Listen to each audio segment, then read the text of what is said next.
Good evening and welcome to the council meeting of March 31st, 2025. This meeting is being live streamed on the Town of Kentville's YouTube channel. This meeting is called to order. It is 6:02 p.m. The chair notes we do have quorum. I respectfully acknowledge that we are in the traditional and unceded land of the Mi'kmaq people. We honor their deep connection to this land, past, present, and future, and I also recognize and honor the contributions and heritage of African Nova Scotians whose ancestors have shaped and enriched this community for generations. Are there any conflict of interest issues we should be aware of before this meeting commences? There being none, we'll move right along.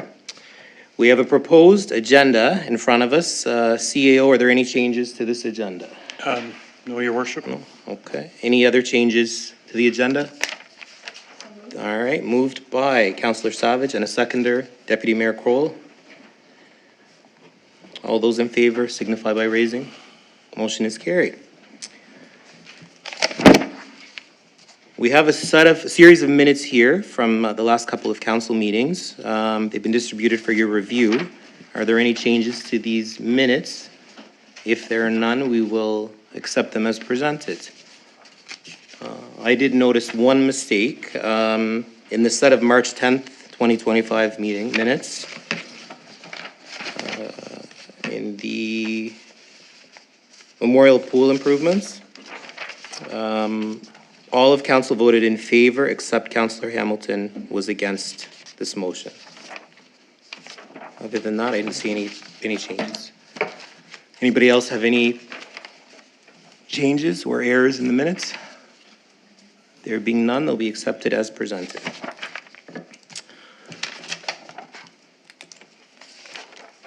So we're moving right along to our recommendations and reports from our Council Advisory Committee. The first one is financial policy updates.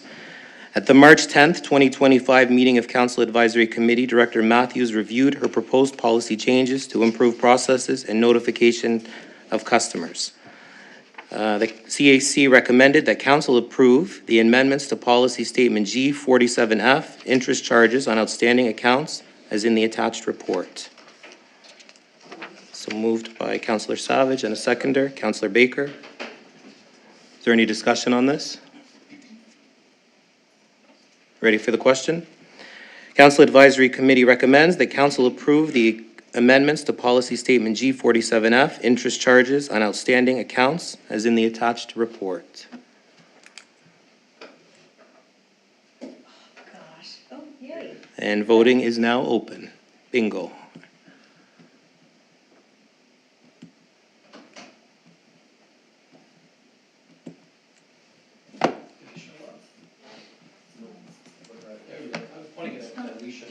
You got to give it a real couple of good hard hits, I guess.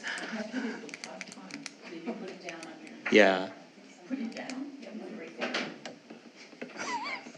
It's because I'm here. It's not. Can I see it for a second there? Okay. Oh, it's good. The battery's fine. Oh, looks like your button is stuck though. Okay, try it. You're stuck on yes. I'm stuck on what? Yes. Yes. Huh. Yeah. Okay. Of course.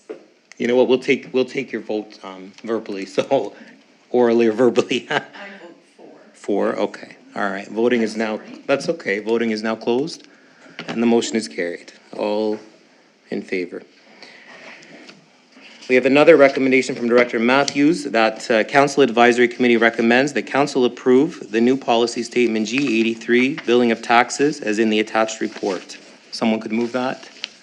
Councillor Andrew and a seconder, Councillor Baker. Is there any discussion on this? There being none, are you ready for the question? That Council approve the new policy statement G83, billing of taxes, as in the attached report. And voting is now open. Oh, there you go, Deb. I didn't even press the button. Now mine's not working. Oh. Did it work press the one you want to? Well, I'm not gonna, yeah. Okay, well, I'm in favor, my vote is a yes, so voting is now closed, and the motion is carried unanimously, so. One more recommendation from Director Matthews is that council repeal statement G12 tax collection. Someone could move that. Councillor Maxwell and Deputy Mayor Kroll. Is there any discussion on this? Want on the screen, Alicia, is that better? No, thank you. Ready for the question, that council repeal policy statement G12 tax collection. Voting is, oh, we're open. Oh, I'm working now. We're good. Voting is now closed, and the motion is carried.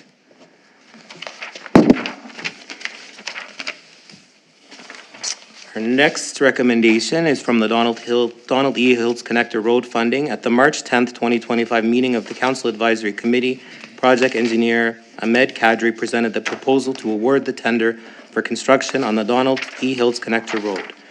Based on this recommendation, Council Advisory Committee recommends that Council approve the award of Phase 1 of the Donald E. Hills Connector Road to Howard E. Little Excavation Limited for $6,741,805, including non-recoverable HST.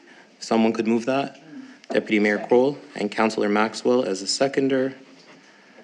Just as a clarification, Your Worship? Yes. The Water Commission recommended to council approval of its portion of that tender. It doesn't have to be dealt with separate motion, but you should be aware the Water Commission's in favor of its portion of that tender award. Okay. Any discussion on this? The question. The council approved the award of Phase 1 of the Donald E. Hills Connector Road to Howard E. Little Excavation Limited for $6,741,805, including non-recoverable HST. And voting is now open.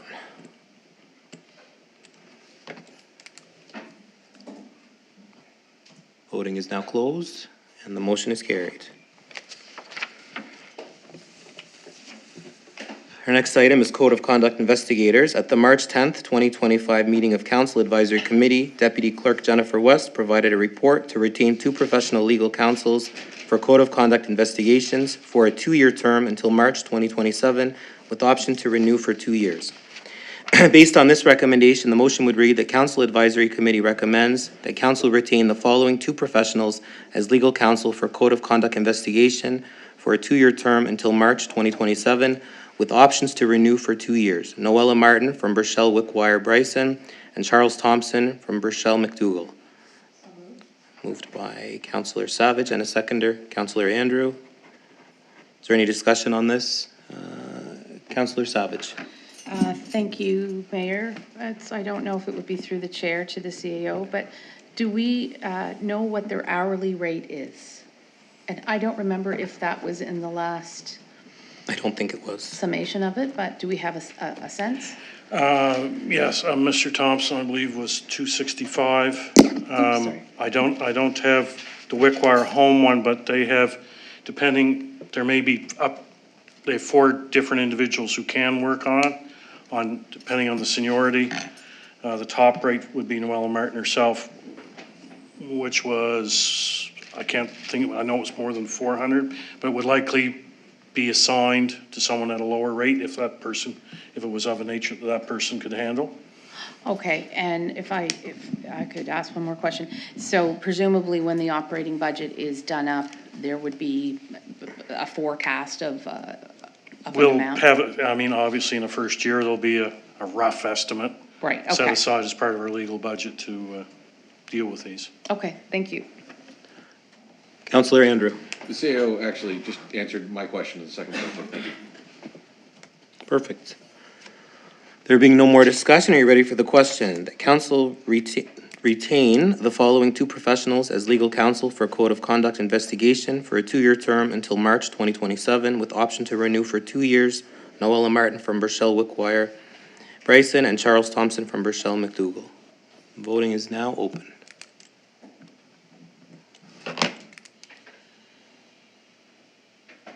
Voting is now closed, and the motion is carried. Our next item is Kentville Equity and Belonging Plan. At the March 10th, 2025 meeting of the Council Advisory Committee, Strategic Initiatives Coordinator, Alicia Christie, proposed the Town of Kentville Equity and Belonging Plan for approval.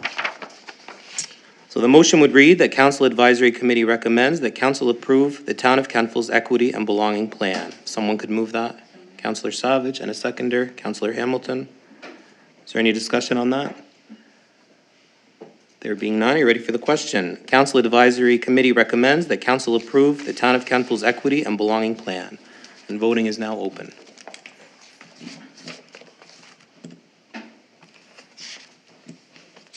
Voting is now closed. And the motion is carried. Moving on to subdivision bylaw amendment. At the March 10th, 2025, oops. I just want to mention that I did intend to vote yes, but I Oh. voted before I pressed the button. Okay, What great news that is. okay. Just- Because you're right here too. So it just, you didn't even hit a button? No, it had already, I went to press, and as I was pressing, I realized I already signaled it. Okay. So maybe just make sure that it's not currently like stuck down. Like this.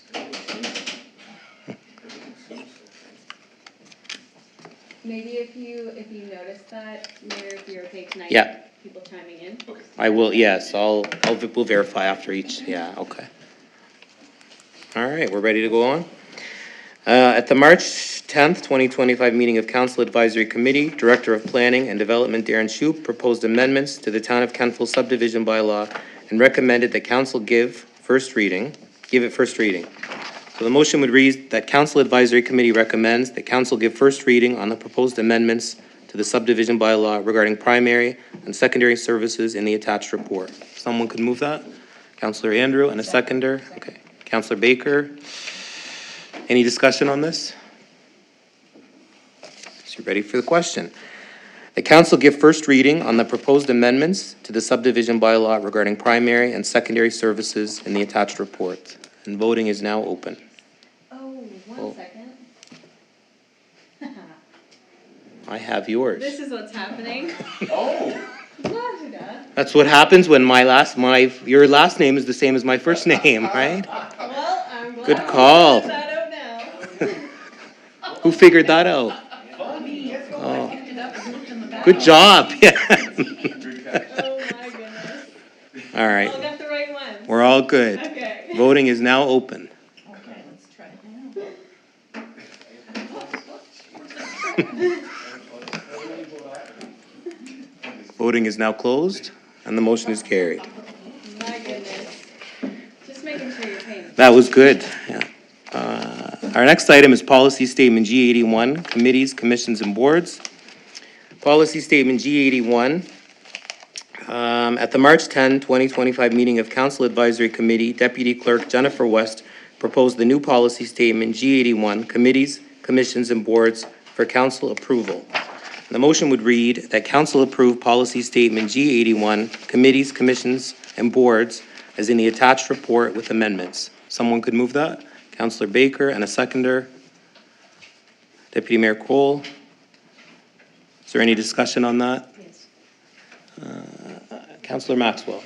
Thank you. I would just like to point out that when this was first brought to us, I had qualms about it because student bursary is not the same as other committees of council. This committee meets once a year, and so there are many things that would not fit with this. The roles and responsibilities of this policy do not make sense for this committee. 5.25, 5.26.1, all the way through to 0.5, 5.26.10, 5.26.11, 5.28.3, all the way to 0.7, 5.28.9, 5.28.1, 5.28.16, 5.32, 5.33, 5.34, 5.35, 5.39, 5.46, and 5.47. All do not fit for a committee that meets once during the year. And I feel that this committee should be looked at separately and fall under a different set of guidelines than every other committee of council. And I just want to register that, please. Thank you. Councillor Savage. Thank you, Mayor. So I just have a couple of items on this, and it would relate to the Investment Advisory Committee, which is a committee that I chair. So on page 3 of 22, 5.16, it says, if there are more than enough applicants to fill the available vacancies, council will score the candidates according to the following criteria. So my thought around that is, or could it be the deputy clerk that would score the applications and then make the recommendation to council? That was one part. And the other two sections, 5.19 and 5.22. 5.19, council may appoint a resident for one term of 2, 3, or 4 years. One additional term of 4 years can be applied for and approved at the discretion. And then it also talks about the council may at its discretion extend the term limits of committee members. So the reason why I pointed those two out was mainly around Investment Advisory Committee, and that committee being quite specialized. So the citizen appointees that sit on that committee have a very good knowledge of the markets and sort of what we're looking for. So I don't know if it would be, I know there's been, in the past, there's been citizens that have sat on that committee because of their knowledge for over the 2 years or the 4 years or the 6 years. And maybe that's something that we just keep in there, but maybe it's something that council would take under consideration with respect to those terms. Thank you. Any other? So I'll respond to that, but there's one item in there that was a mistake. Mine's a little easier. On page 20 of G81,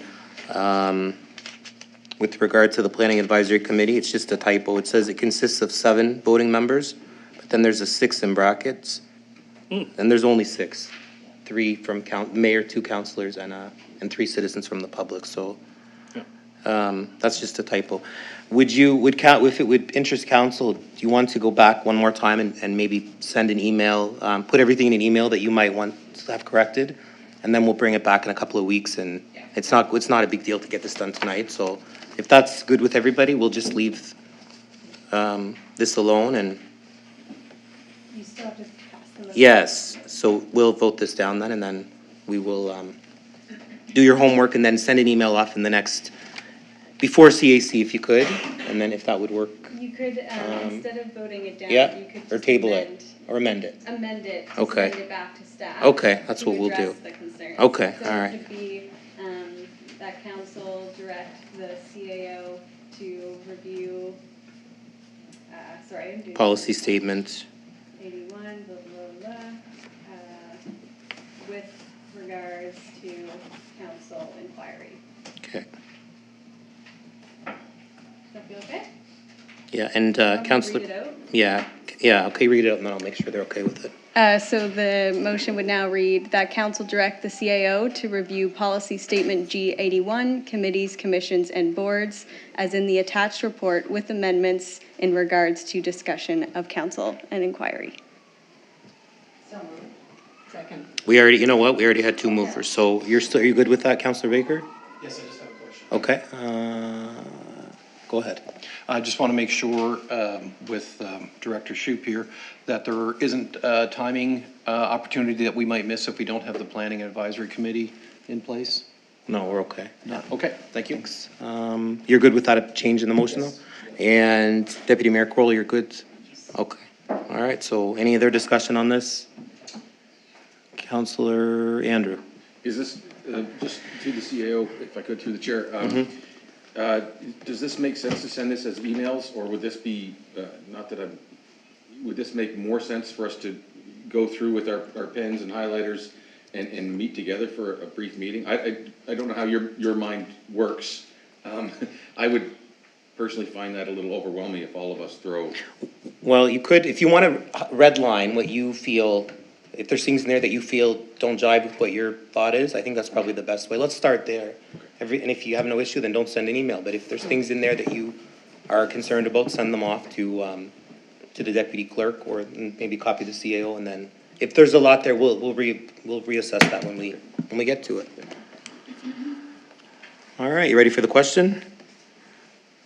The council direct the CAO to review policy statement G81, committees, commissions, and boards, as in the attached report with amendments in regard to discussion with council.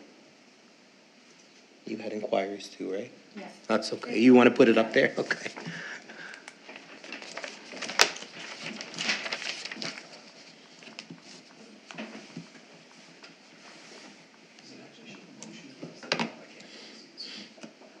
No, we don't even know what we're voting for, right? And voting is now closed. Motion is carried. No, he's not anymore. Thank you. The next recommendation is that council repeal. We better leave that for now, though. I think we'll leave that until we're going to skip over that. What was that? We're not going to repeal the existing policy until we All right, approve. yeah. We'll leave that alone.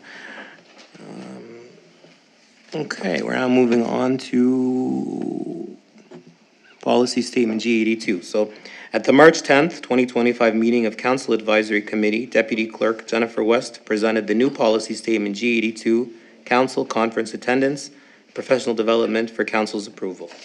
There are two recommendations here, and the first one is that Council Advisory Committee recommends that Council approve policy statement G82, Council Conference Attendance, and Professional Development as in the attached report with amendments. Someone could move that? Councillor Andrew, and a seconder, Councillor Hamilton. Is there any discussion on that? Councillor Maxwell.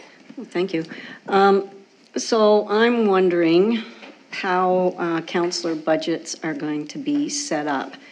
Is conference going to be a totally separate budget? We always got $3,000 as our budget. Does conferences fit into the $3,000 budget, or is it $3,000 plus conference? Or, do you get a separate budget? And is that transparent to public, like when we're accountable for what's in our budgets? Like, how is that going to come out?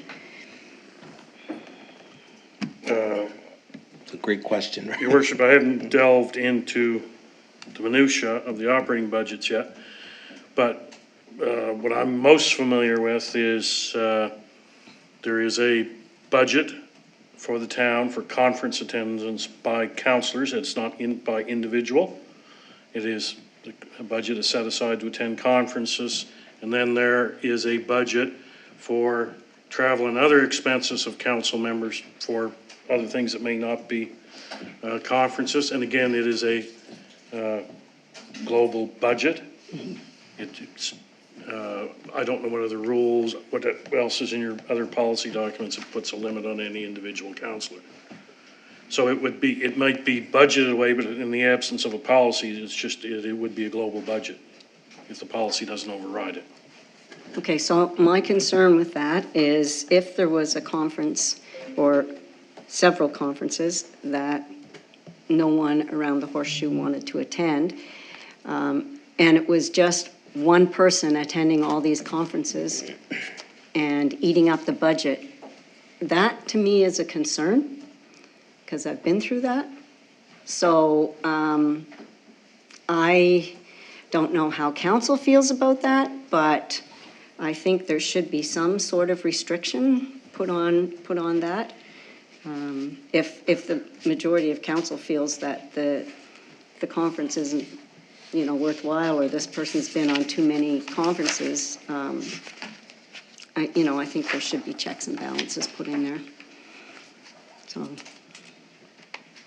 I think the intent from this was that at the beginning of the year or the end of the year, you would kind of lay out where you would like to attend, and you'd provide those to deputy clerk. I know that was kind of a conversation we had several weeks ago. But there's nothing to prevent somebody from coming back and saying, oh, I want to change my mind and go to this one too, or I want to go to that one too, or I want to go to this, you know what I'm saying? Yeah, I think, Like, I think that that was an issue in previous term, and I think there should be some way to put a check on that. it's a good point. Councillor Savage. Thank you, Mayor. I just had a question around section 5, 5.2. It says each councillor will be given an opportunity to attend an FCM conference during the duration of their current term of office in council, 4 years. So the way I read that, and maybe that was not the intent, but I don't know. The way I would read that is that it would mean that a councillor would only attend one FCM conference per term. Guess it depends how you interpret that, right? It Well, may not, because you may not want to go, and then it could shuffle down to the next person who might have already gone before, right? So, Yes, but this is germane to FCM, because FCM's in the sentence. the intent there is that everyone be given an opportunity to attend one. So Okay, yes, then, and let's try to schedule, if someone chooses not to go to any, yes. and they're still within that 2 per year, it can be, they can ask, and then council could say yes or no, yep, you can go this time because no one else is going. Okay, yep. So it's just the interpretation of it. That's the way I'm used to see, that's Yeah. pretty much the way most other units do Yep. it. Okay, thank you. Councillor Hamilton. So I have a couple different points. For the transparent question, when I was filling out my paperwork, the first conference that we had, and I don't know if it was a policy or where it was listed in there to have your expenses listed in your report. And that was all the expenses. So I kind of thought that was a standard procedure. So my first report, it had all the expenses from the conference that we had in the fall. So that way you could be transparent with all the public as to what your expenses are. And I broke it all down in that report. So, and I think that would be a really good way to be able to show what you're paying out and what it is for and explaining what you're doing. I kind of see, I think these conferences are a really good opportunity. The FCM that I just looked at that was in Ottawa, there's so much value for us and so much that we can gain. Like when I looked at it, there was flooding, there was some on homeless. I just think it's a really good opportunity. And I'm kind of curious, I know that, everybody's had, or a few counselors have had experience with one person going. But if nobody can go and one person goes and they bring back all this value and we get ideas and we make connections and we get some grants and we bring back knowledge and then we're able to grow and prosper our town, then what's the downside in one person attending that and bringing that stuff back? Like, I don't know, there obviously has been a challenge before that the information didn't come back or they didn't, did they not go to the sessions or where's the miss here? I'm not understanding that part. To answer your first question, you're talking about the conference that's going to happen in May, the one you're referring to for FCM? I just looked at the agenda Right. and there was so much there. Right. I actually looked at it and I was like, oh my goodness, whoever goes is going to be exhausted because there's so much that you can do. So to answer the first question, or the question about grants and funding, you don't have to go to FCM to apply for funding. That all comes to every unit, and many units get funding through FCM and they don't ever attend. So that's not it, and that's not really an issue. Going, I guess, is every person has a different experience, and I'm not going to speak for other people. I know as a sitting councillor here, in the 4 years I was here, I personally don't recall anything that came back that was groundbreaking, and anything that we did in regards to funding through FCM was done independently of someone going. So I'm only going to speak for that 4 years. I can't speak for the other terms. And the other piece is somebody going regularly. A councillor became a member of FCM, And I don't think it was, we had a motion to allow them to sit on this committee, and we were informed that there wouldn't be any cost to it, but it doesn't really make sense, because if you're gonna sit on FCM, you're gonna have to travel. So there was a heavy cost applied and paid over, I think, a 2-year period. So, you know, everybody has a different outtake on conferences, and, you know, you haven't attended one yet, and I haven't attended one. So personally, I'm not a fan of them, and I think the public knows that. I just think it's a lot of money that we don't necessarily have to toss away when we should be looking at the important stuff. But that's just me, and you may have a different outlook, and that's completely your opinion. But that's to answer your question. You don't need to be a member or attend to get funding. No, and, okay. and I did know that you didn't Yeah. have to, but there was just the fall conference that I attended. There was a lot of sessions there that I did gain a lot of knowledge and thought farther outside of the NSFM. box. No, yeah, the Yes, NSFM. yeah. I gained a lot from that, and I learned a lot from that. I made a few connections, you know, but, yeah, and yes, there was some sessions that were, you know, they were trying to sell something. But there was a few really, really good sessions sure that there we were. walked away from, and Yeah. we're like, that was really great that we were at that. So, you know, I'm sure it's gonna be the same, but. Yeah. Councillor Maxwell. Well, thank you. Just in response, I think the problem for me is that it's personal learning. It's like asking the citizens of Kentville to pay for you to go and take a college course, or to go and take some kind of course. And I just feel that it's not the job of the citizens of this town to pay for my expanded knowledge. And I have yet to see any direct impact for the citizens of the town of Kentville from conferences. And so, you know, if you're going to go, that's great. I think you understand that, and I personally will be looking for some sort of direct impact for the town coming from your attendance at conference. That's for the town, for the citizens, not for you. Okay, thank you. Thank you. Councillor Savage. Thank you, Mayor. I'll just make maybe a couple of comments, because I've attended a few of the NSFM and the FCM. I do believe that education is a part of what residents want from their council. And being at a number of them, I've taken and had a lot of learnings through, some through NSFM, but I find that I get more out of FCM because it's countrywide.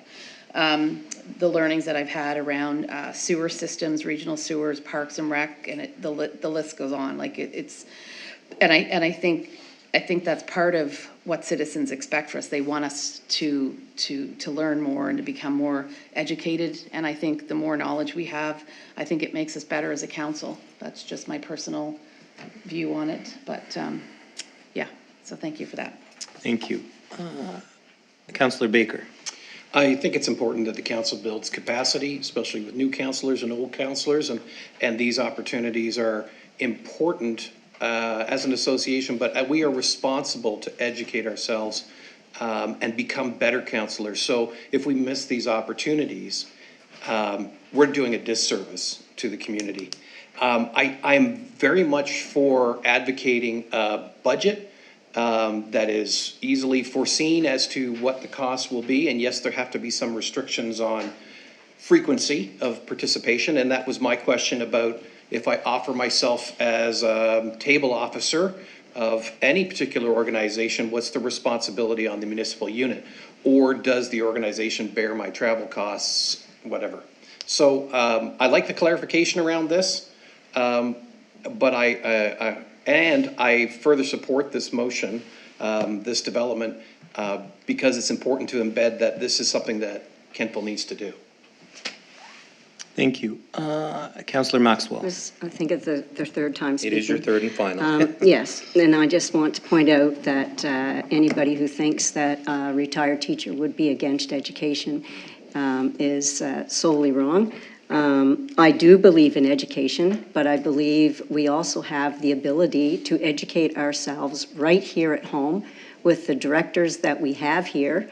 And if we want to learn more about our sewer system, and we want to learn more about our planning, and we want to learn more about our finance, we can just go to those people right here.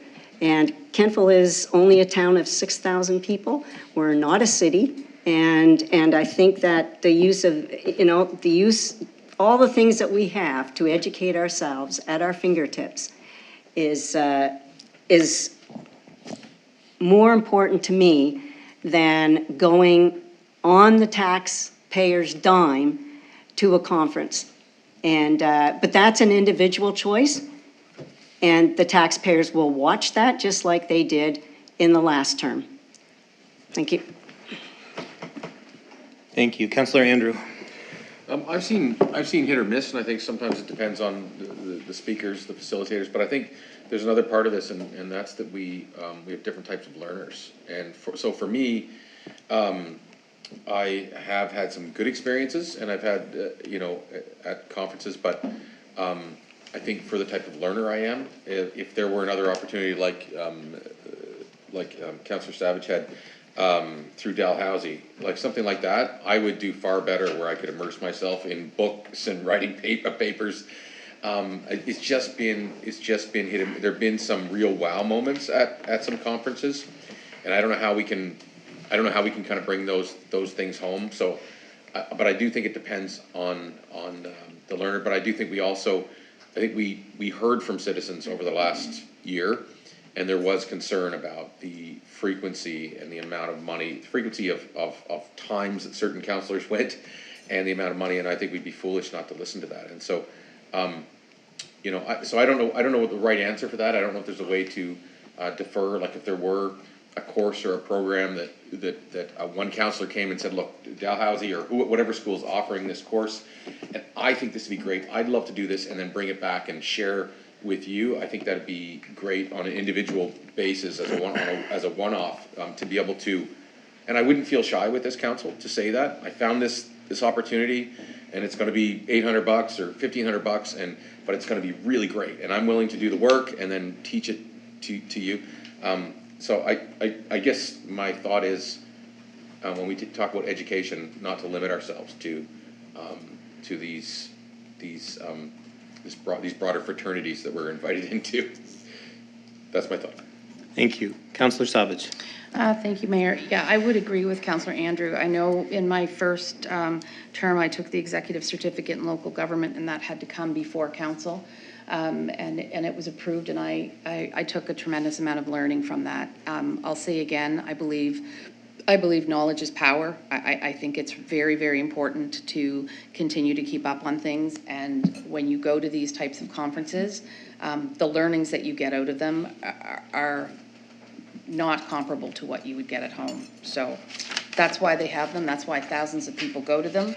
And I think our citizens expect us to stay abreast of items such as stormwater management, etc.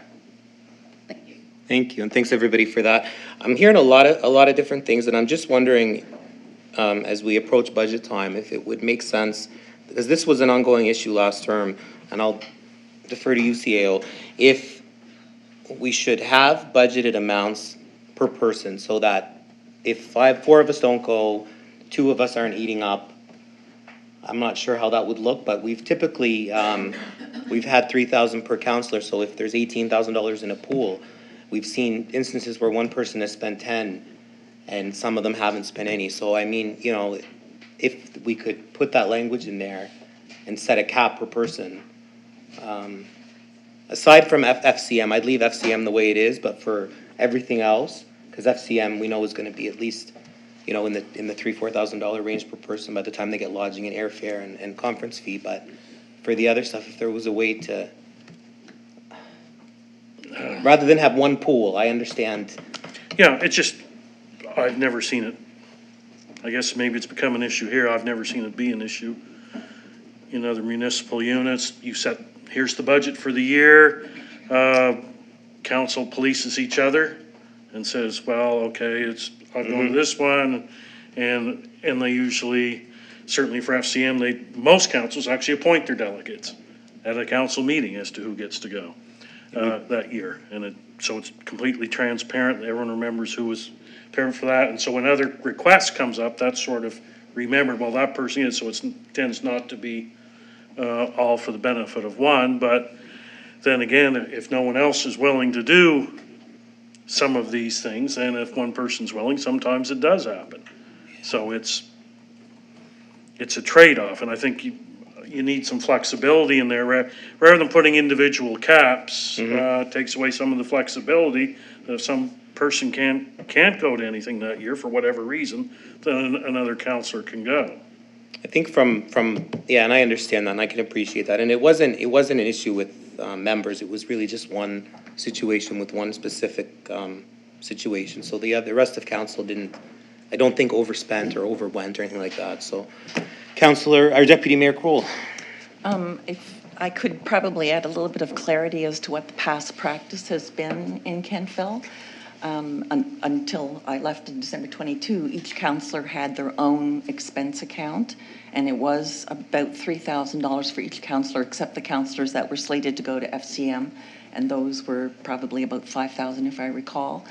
There was also a generic council expense account that anything that couldn't be separated individually would go into that particular account, but that also gave us the ability to post this on our website, which is what we have to do for each councillor. So we do have separate accounts that accumulate any of our expenses throughout the year. So just to want to make that clear that that's what the past practice is. Yeah, and I was because we still have that mandatory actual reporting, but the budget doesn't necessarily have to follow how you Yes, report, but yeah. in Kentville, it's been that way for a number of years, that each councillor has had a specific amount allotted to them. And it's just a guesstimate for the most part, like Right. most budget figures are. Okay, thank you. I guess if there's nothing else, we'll call for the question, but I guess just as a last note, I guess the important thing is that you all are aware of trips and travel, and I kind of will reference what Councillor Andrews said and Councillor Savage too. I mean, as long as it comes before council, and I think it should, you know, as Councillor Savage said in her first term, if you're gonna have an expense, it really should come before council, and that will happen because in this policy it says that you should go to the mayor and the CAO, so we will bring those before council, and then we're in the full of how much somebody has spent up to, and that's, yeah, that'll be the practice, So, ready for the question. The council approved policy statement G82, council conference attendance and professional development as in the attached report with amendments. And voting is now open.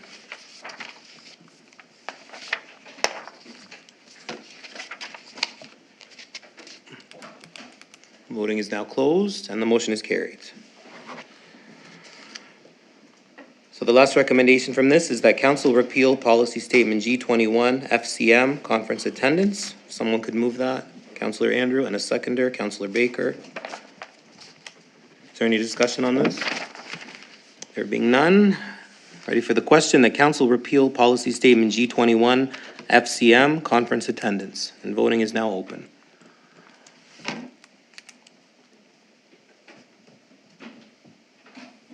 Voting is now closed and the motion is carried. Kentville Accessibility Plan. At the March 10, 2025 meeting of Council Advisory Committee, Active Living and Community Coordinator Becca Craig proposed the updated Town of Kentville Accessibility Plan for 2025 to 2029. It's just the 2030. For 2030. I have 2039 here. I'm sorry. In the minutes as well. Okay, 2030. So the recommendation would read, Council Advisory Committee recommends that council approve in principle the 2025-2030 accessibility plan. Correction? Yes. It's 2025 to 2029. It is 2029. It was 39 written, it's just a typo. Okay, Another correction is the accessibility action plan. okay. We need action in there, should we? Yeah. Okay, you got it in, all right. Thank you, Councilor Baker.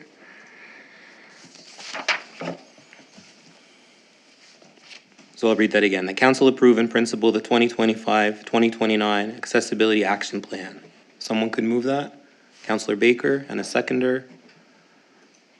Councilor Andrew. Is there any discussion on this? Ready for the question. That council approve in principle the 2025-2029 Accessibility Action Plan. And voting is open.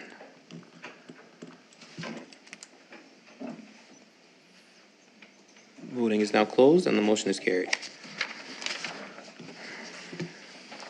At the March 10th, 2025 meeting of Council Advisory Committee, Director of Planning and Development Darren Shoup presented an application for amendment to the Town of Kentville's land use bylaw in the limited commercial zone to permit residential conversions of up to 3 units. Your worship, that was Yes. one I probably should have mentioned. Sir, we Okay. have a public participation meeting coming up on that, so it won't come back to council until after the Okay. Public participation is completed. So we don't need this On item at all and then? Feedback, we have the feedback. Okay, so we'll skip that Sorry then. about that. That's okay. So number 8, we're skipping. Okay, in the August of 2023, the Federal Department of Environment and Climate Change delivered an offer to purchase land from the town of Kentville. The 2 land parcels of interest are located north of the Cornwallis River between West Main Street and Brooklyn Road. The recommendation was the council approve the sale of the town-owned property at PID 555-46345 on Brooklyn Street at a price of $216,000 to Environment and Climate Change Canada for the purpose of conservation. Someone could move that?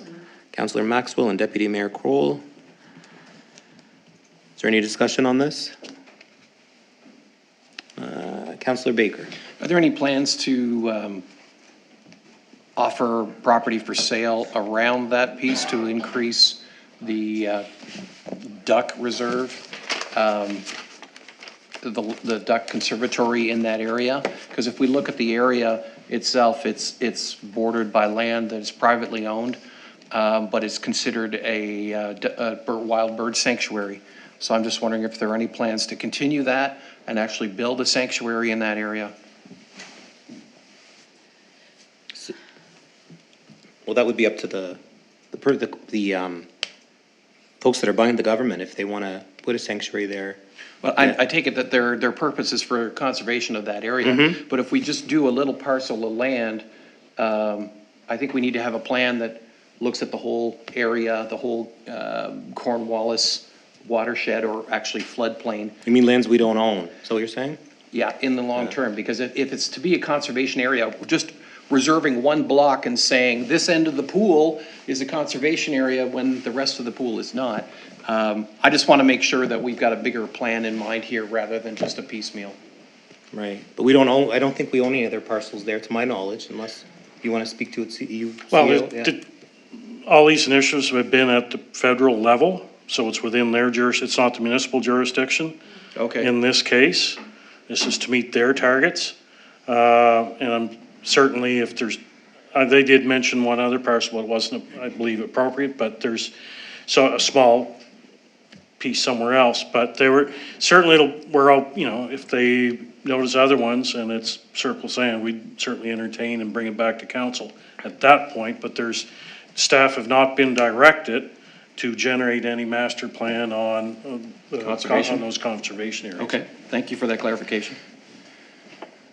Solicitor? I can add a little bit to that, just because I know for a fact that Environment and Climate Change Canada has approached other landowners about acquiring land.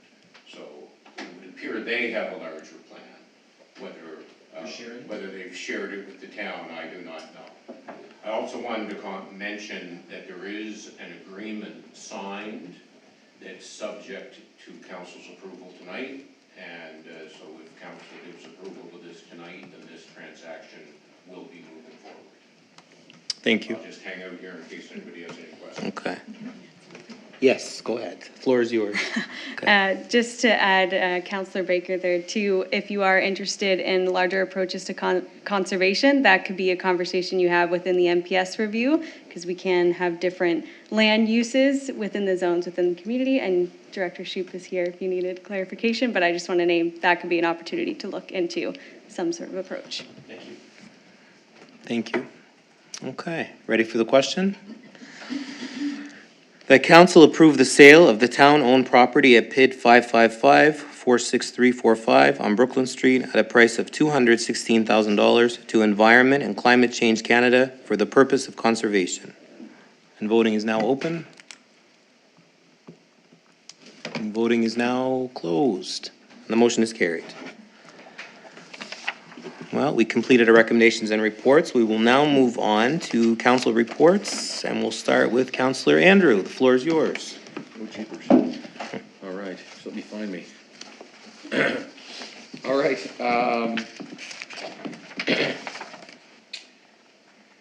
So, past month, in some ways it was like the month before. I had nearly 2 weeks where I was sick and attended a couple of meetings from in bed. Obviously, I didn't have the video on. Calls and connections around homeless situation. I didn't think I left that there. Maybe. Okay.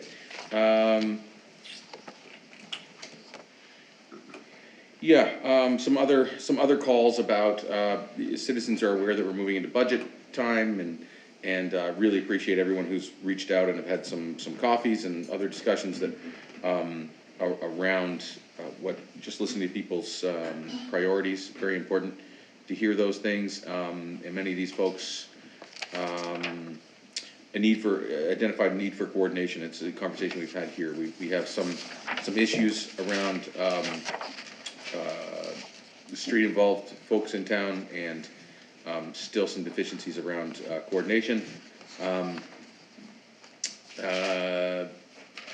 Communication has begun to shift recently to pool closures and an interest in the regional recreation facility. I can tell you that this is not my current report.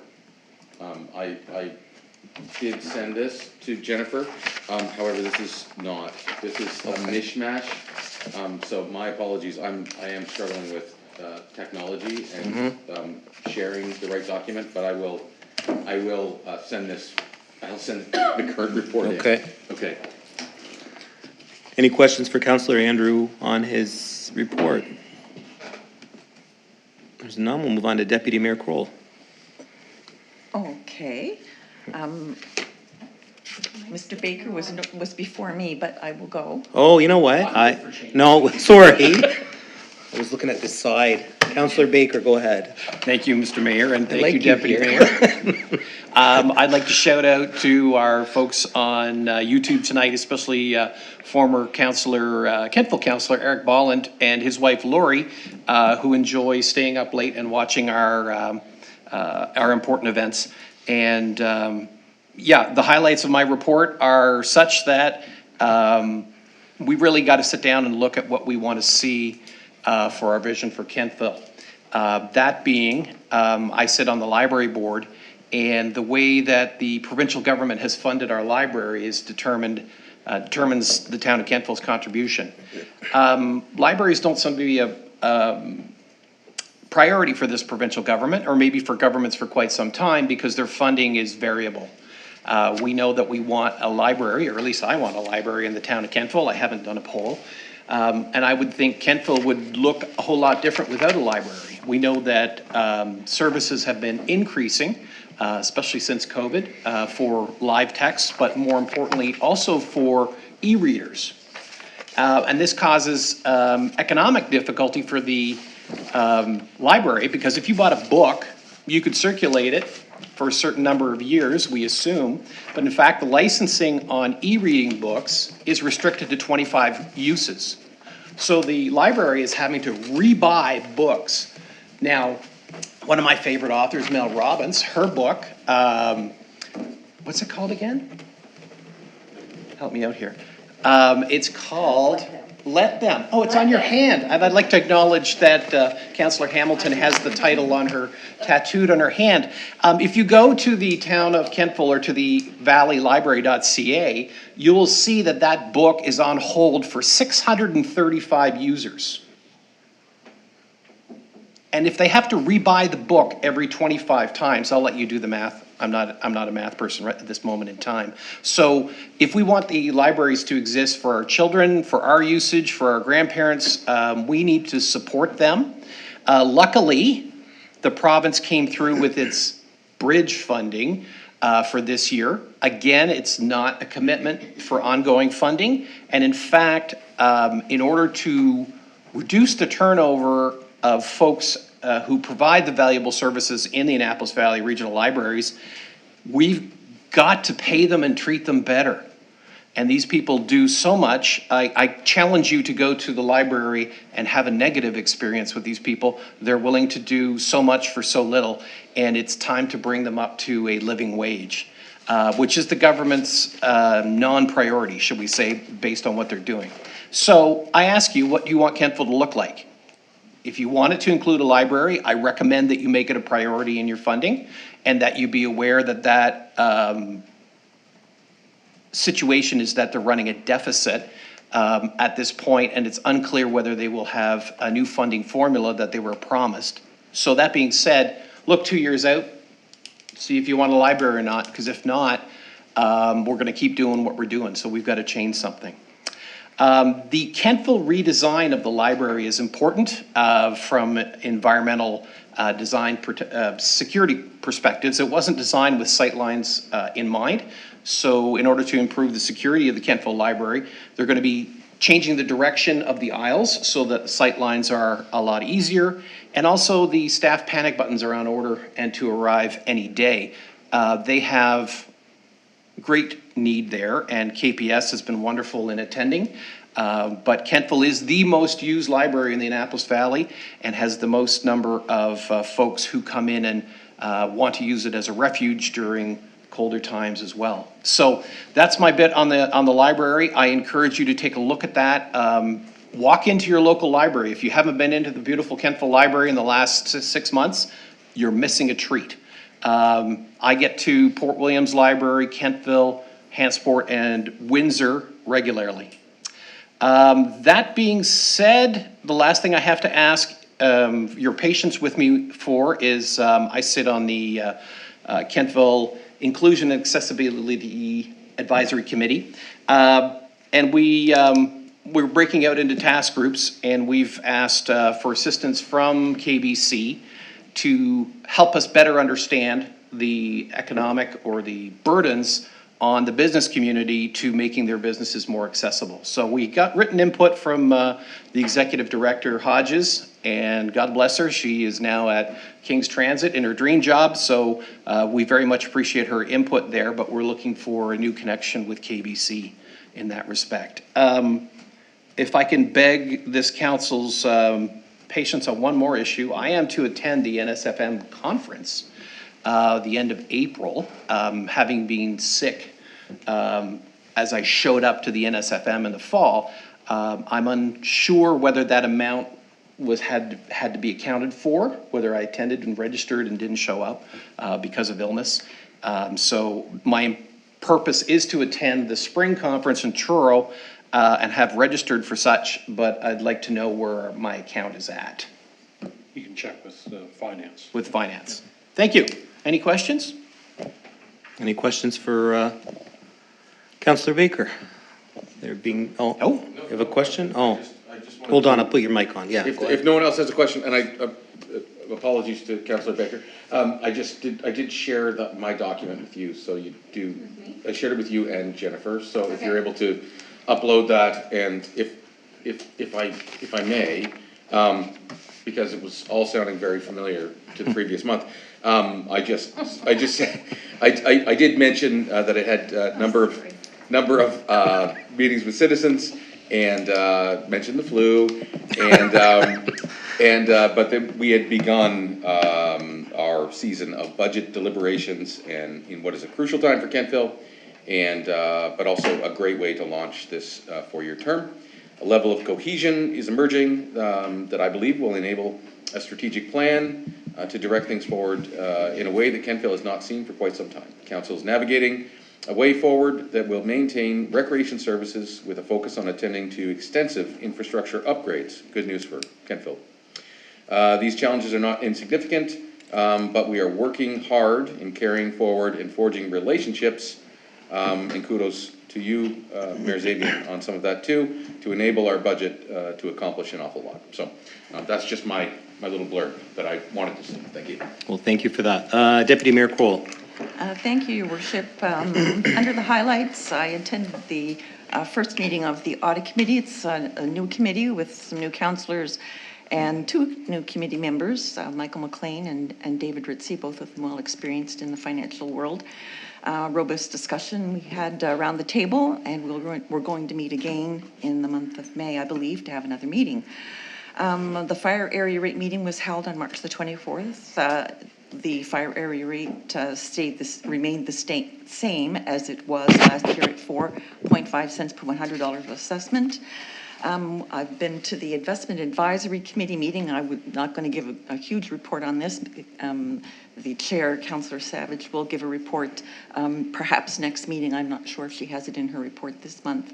But the town's annual budgeted withdrawal of $560,000 would have occurred by now since it's the 31st of March. So that's good news for our operating fund. I attended the Kentville Business Community meeting and earlier this month, yes, we're still in March. They have a facade program online manual has been developed, and that's up on their website. Their strategic plan was discussed, and they did approve and they adopted the mission statement, the vision statement, and the values and the goals of that strategic plan. And as have been already cited, Meg Hodges has moved on from KBC to King's Transit, so we wish her well. Joint Fire Services Committee met as well in March. They're looking at a truck replacement. The rescue pumper is expected in the fall of 2025, and the pumper tanker is expected in the spring of 2026, and they hope it comes after April 1. Membership remains stable at about 50 members there. They have the finance report appears to be posting a year-end surplus, which will be returned to the partners. They have struck an audit committee made up of 5 fire department members as well. Let's see, I went to the Intermunicipal Services Agreement Committee meeting on behalf of Mayor Zebian, and we heard from King's Transit Report. The new general manager, of course, as I just mentioned, was Meg Hodges, and she's going to begin her tenure there April the 3rd. And Valley Waste at that meeting approved a debenture issuance of $1.2 million. Went to the Water Commission last week. They are at the end of February reporting a small surplus of $55,800. The engineering department gave an update on the meter replacement program. The water rate study is with a consultant at this time, and we're looking at probably sitting before the NSURB, the Utility Review Board, in the fall of 2025 with new rates effective in January 2026. And other than that, that's basically it. The rest of my meetings are listed there. Any questions for Deputy Mayor Kroll? Councillor Baker. Any idea what the new rates have been proposed at? The new water rates? No, the consultant is crunching basically the rate study, and the numbers will fall into that. Thank you.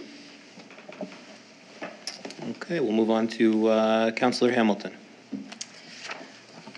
So I realized that I actually missed, I attended the fire area rate meeting, and I missed putting that in my report. I apologize. So for my committee meetings, 2 things I'd like to kind of bring up. We had quite a bit of discussion on the environmental task team over the solar project. And some of the members that are there, they were a little bit frustrated because they felt that the report that they put towards council, that it wasn't read properly and that people didn't understand it as well. And so they're frustrated that they're putting a lot of time and effort into doing a lot of work for something that they felt is a very good cause, and it's going to be good for energy in Kentville. It's hard for me because they're really experts in this, and I'm learning a lot from them. There was quite a bit of conversation about that, and you know, some of them were like, why am I putting all this time and effort? And then they wanted to know, you know, what are the goals of the town and what's the goals of the council? And it was really hard for me to say where we wanted to go because we really haven't done much for strat planning. So I think we really need to sit down and do some strat planning. We need to, that way that we have direction and where we're going. What's our mission? What's our goals? Where are we going? And then we can invest in some of these things and not miss opportunities or go forward with the opportunities. And you have kind of a framework of where you're going, and we don't waste some of these opportunities. And the other committee that I'm on is the Police Commission, and we had quite a robust conversation over a lot of their budget items, and we unanimously accepted those budget items. And I know one of the budget items was, the drone. And so I guess the worry is that was going to be considered a toy and not worthy. And so these committees, we put people on them that are from the community, and we're looking for their input. But if we're not taking into account. Point of order, because Yeah. I feel like a lot of words we put in our mouths collectively suggest that we would so denigrate any of our staff is really, I just take issue with that. I'm gonna stop just for a second. I can appreciate your opinions, Councillor Hamilton.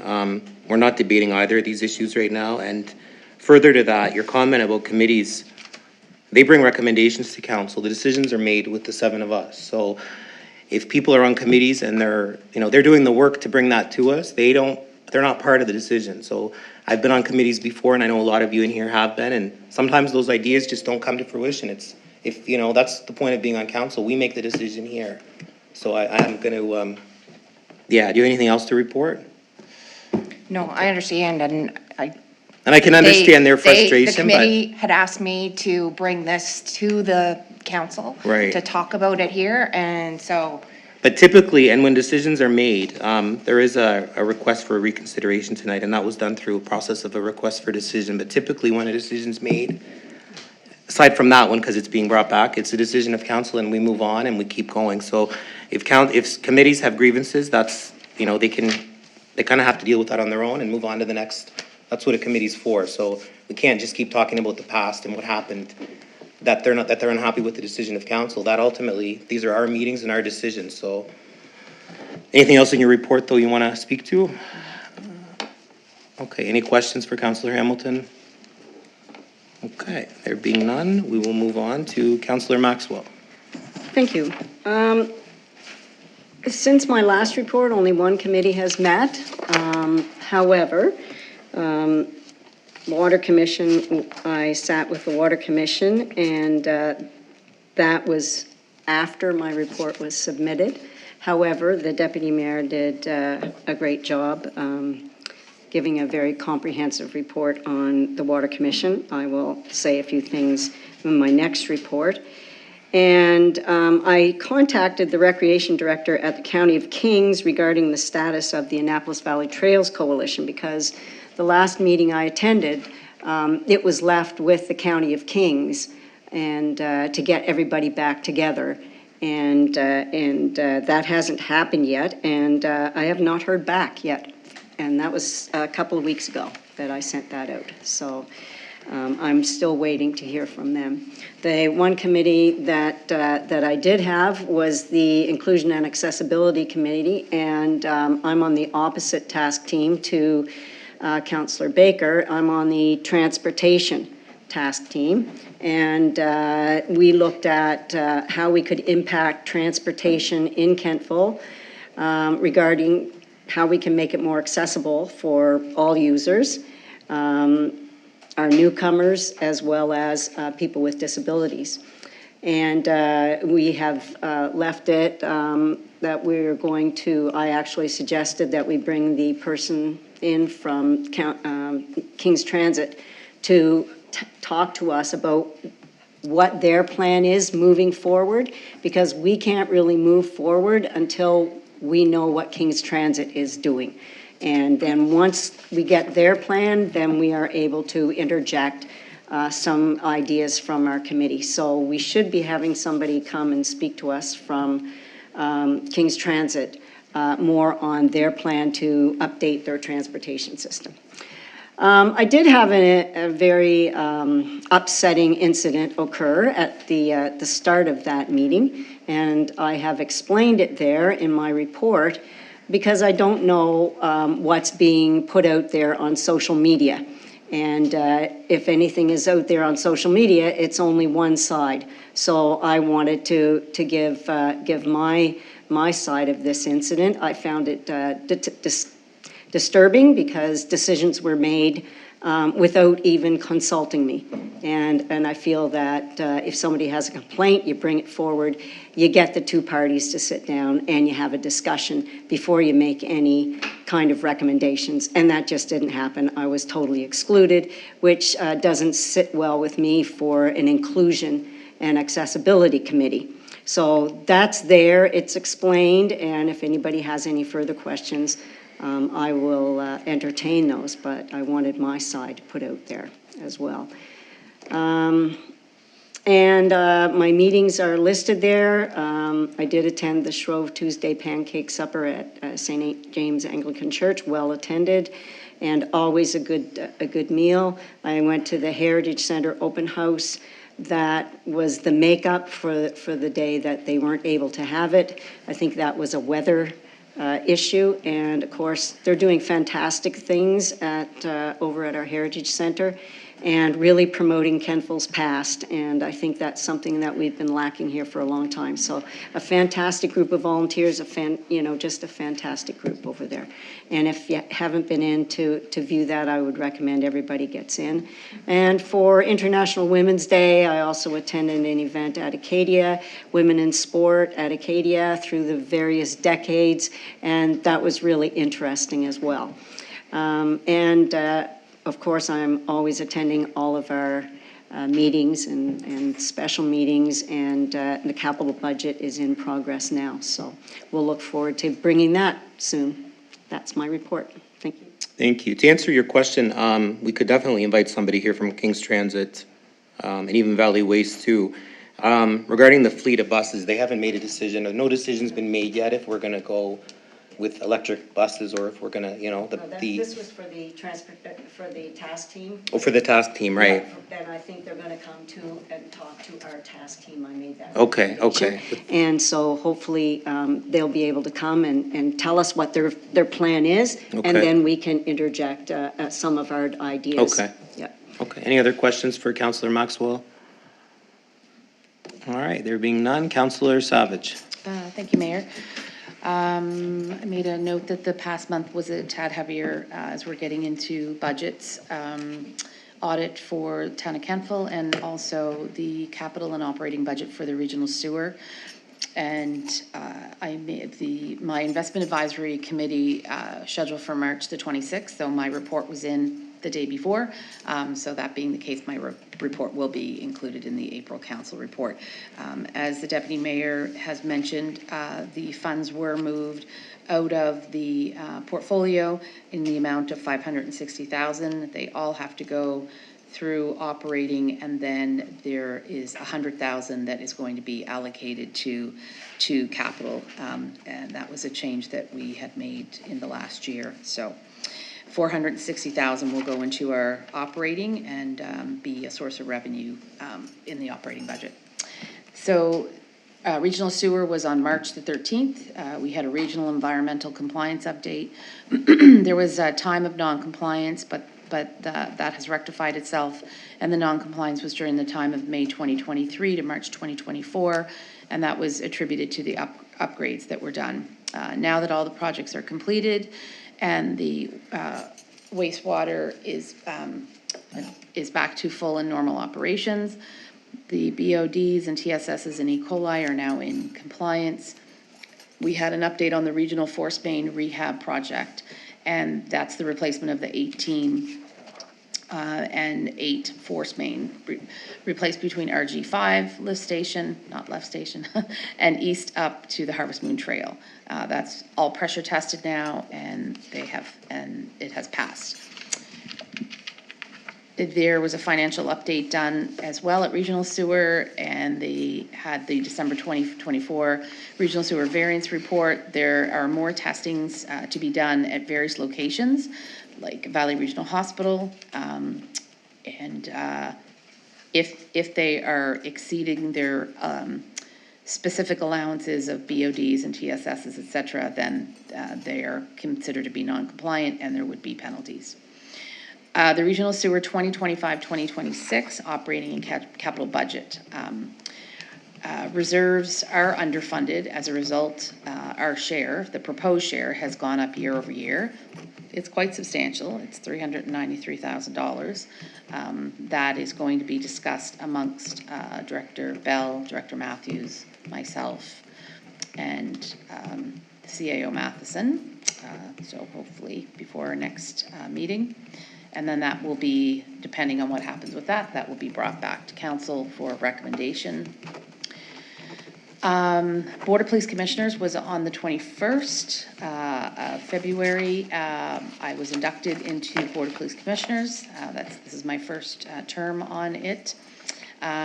We had a DOJ overview and went through some standing items, and then there has been a subsequent Board of Police Commissioners meeting on the 21st of March where we had an open arms presentation. It was an excellent presentation and one, in my opinion, that would be fantastic to be given at CAC, but it's more than 10 minutes. My great takeaway from that was that it's not a criminal issue, but rather a social issue. So that was like a light bulb that went on for me. I found it very interesting. We went over the KPS budget capital. Councillor Hamilton mentioned that as well. We had some discussion around the strategic plan, Nova Scotia policing standards, their work plan, and their board training. I just have a list of meetings there that I've gone to: capital budget, ratepayers, audit, and coldest night of the year. I think I mentioned that in my last report. And I, along with Councillor,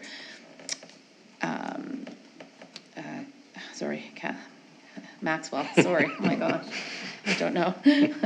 Also attended the Pancake Supper, Shrove Tuesday at the Anglican Church, and it was wonderful, and lots of people attending. So thank you. That's my report. Any questions for Councillor Savage? No questions? I just want to say that I've known most of you for years, well, all of you for a long time, and sometimes I look at you and I blank on your lot, and I know you all, so that's very normal to do that. I do that too. So I'll move on to my report. I had a very busy month. On March 10th, I met with the Valley Waste Investment Committee to discuss the investment that they're requiring to meet capital requirements set out over the next 2 years. And they're working on making changes to their portfolio. It's got a little over $3 million in it. Their net return in 2024 was almost 8%. They're working on some changes, but they have to align with their policies, and so nothing has been done yet with that, but it's still ongoing. The audit committee meeting was March 5th, which Deputy Mayor Kroll has touched upon. On the March 25th, I had an intermunicipal meeting, and I had a conflict with this as I had to attend the Long Service Policing Awards, and Deputy Mayor Kroll went in my absence. The policing awards were great, though. Chief Smith, and he received his 25-year award. I want to congratulate him again, as well as Mr. Lutz as well. Kevin Lutz also received his 25-year service award. That's 50 years between the two of them. On March 26th was Kentville Water Source meeting was canceled, but the Kentville Water Commission meeting happened on the same day, and on this committee, I sit with Deputy Mayor Kroll, Councillor Maxwell, and Councillor Andrew. There was discussion around the work being done to change water meters. This has been ongoing, and it's expected that they'll all be swapped out within the next 5 years. The new meters can be read from a vehicle rather than having to go up to each property. They're more accurate, and they have no parts to break down, so more reliable. Last year, around 380 were replaced, and I think, and then we've touched on the water rate study. That's going to be underway soon.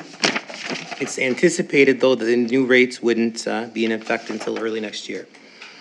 Meeting with the CO hiring committee, those meetings are ongoing. A couple meetings with the CAO. On March 10th, I met with Meg Hodges from KBC to discuss further goals of KBC and also the need of a public washroom facility downtown.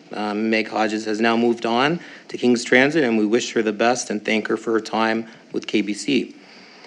On March 13th, I attended a meeting with MLAs John Lohr, Julie Van Exen, Chris Palmer, the County of Kings Mayor Corkum, Town of Wolfville Mayor McKay, and the Executive Director of Communities, Culture, and Heritage, William Greenlaw. And the discussion was primarily around a regional recreational facility. The discussions were about moving ahead with a proposed site once all partners have formally agreed, and then moving forward with design plans, phases of development, and public consultation. So we're working towards a funding formula as well and a commitment to cover losses. I also took this opportunity to discuss our own swimming pool in Kentville, and we're really hopeful that Communities, Culture, and Heritage will provide us with grant funding to help us with these repairs that have now started. So we should have something back from them shortly. On March 17th, I was inducted into the Kentville Rotary as the mayor of Kentville. It was great to be there, and I look forward to hearing about all the great work that this organization does for our community. We've touched on capital budget. I went to the fire rate area rate meeting. I did my training on code of conduct and passed that, so that's done. I want to touch on two things, though. I've had a lot of citizen engagement over the roads in Kentville, and I know that they're not in the greatest shape. It's a touchy situation. We've been patching for years, and I know patching is not a permanent fix. So in our budget, we're gonna start working away at those roads. I do want to touch, though, on when they get fixed, and there's a big misconception that we wait until apple blossom, and I know that's what it looks like. But the plants don't open until May, and Apple Blossom is in May. So if Apple Blossom wasn't in May, then I guess we wouldn't be able to say we do for Apple Blossom. We have made many attempts to cold patch them. I've seen the crew out there doing it, but they get washed away and washed out very easily. So we're trying our best, and that'll be a priority of council in this upcoming budget. And my last, I saved the best for the last. Gavin has gone back home to Vancouver, back to the school. I want to thank the Kentville Police Department and the Fire Department and the people at the staff at the town of Kentville. He was welcomed here, and he went through the downtown, and he did go to KCA one day on a Sunday. I was going to send him with my kids, but I wasn't sure if he'd come back home. So he had a great trip, and he's gone back home. So that was well done. So that's my report. Any questions for me based on that? Councillor Baker. Thank you for that, Mr. Mayor. And just to follow up on your meeting about the Regional Rec Center, you proposed, a number of steps. I'm just wondering if that's been referred back to staff at the municipality of Kings for looking for formal agreement and what that timeline looks like. They're working on it now. The conversation's ongoing, so as things come up, I'll report back, but that's where it's sitting right now. Okay, thank you. Thank you. Councillor Savage. Thank you, Mayor. The comment that you made around the water meters, and that by the end of 5 years, they'll all be replaced. And I should know this, but I don't. How are they paid for? Is that?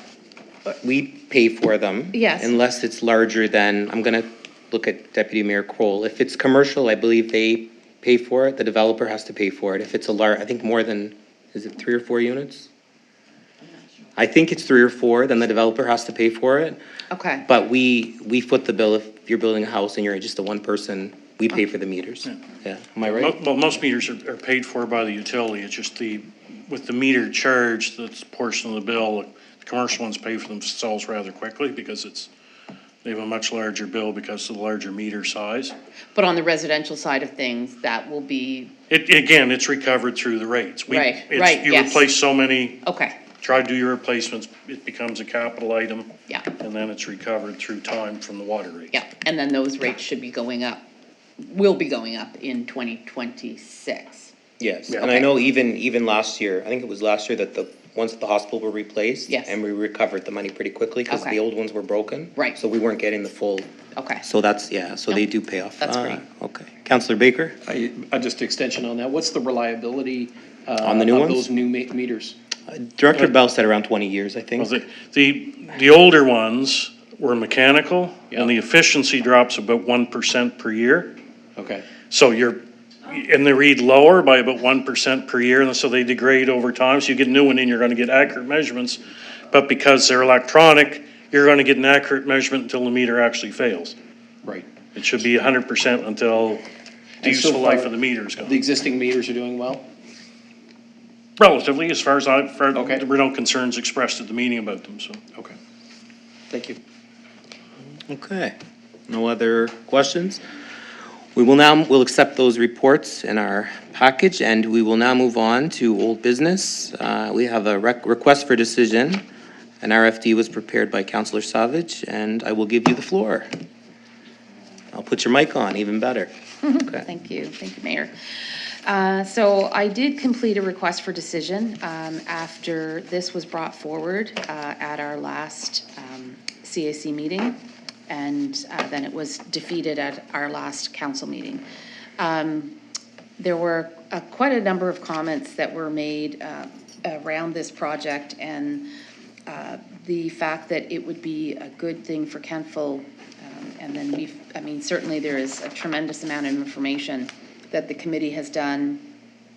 And when they talked about the feasibility study and, once it's determined how many megawatts this could provide for Kentville, there was a reference made to it in an email today that, there is a cost to doing the project down the road. This is just the feasibility study, but that it could generate annual revenues of almost 187,000 per year. So over the lifespan of the project, it could be, which is 25 years, it could be just north of $4 million in gross revenue. So I know that Councillor Hamilton is on that committee. I believe Councillor Andrews is on that committee as well. And I feel that it's a good idea to bring it back forward, and I feel I was remiss in voting against it, and I would recommend that we support it. And so it's for council to reconsider supporting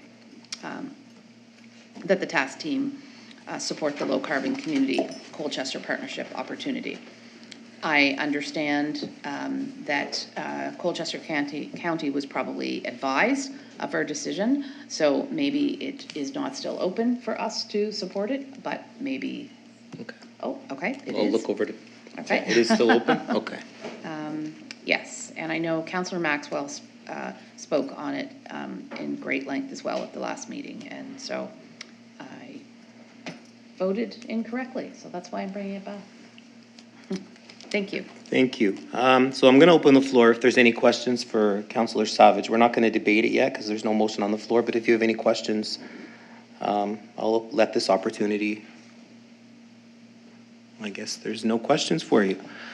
So the recommendation would be that council approve a contribution of $6,000 towards a feasibility study for a community solar garden. And you're moving that, Councillor Savage? And a seconder, Councillor Baker? So it has been moved and seconded. Is there any discussion on this? Councillor Baker. Was there not funding available for that $6,000 to reduce it to somewhere around the $1,600 mark? Not that I recall. Yes, go ahead. Not that you recall. It was to participate in the feasibility study, it was $11,200, but we had, the Clean Foundation is willing to support us so that we only contribute $6,000 of that 11,200.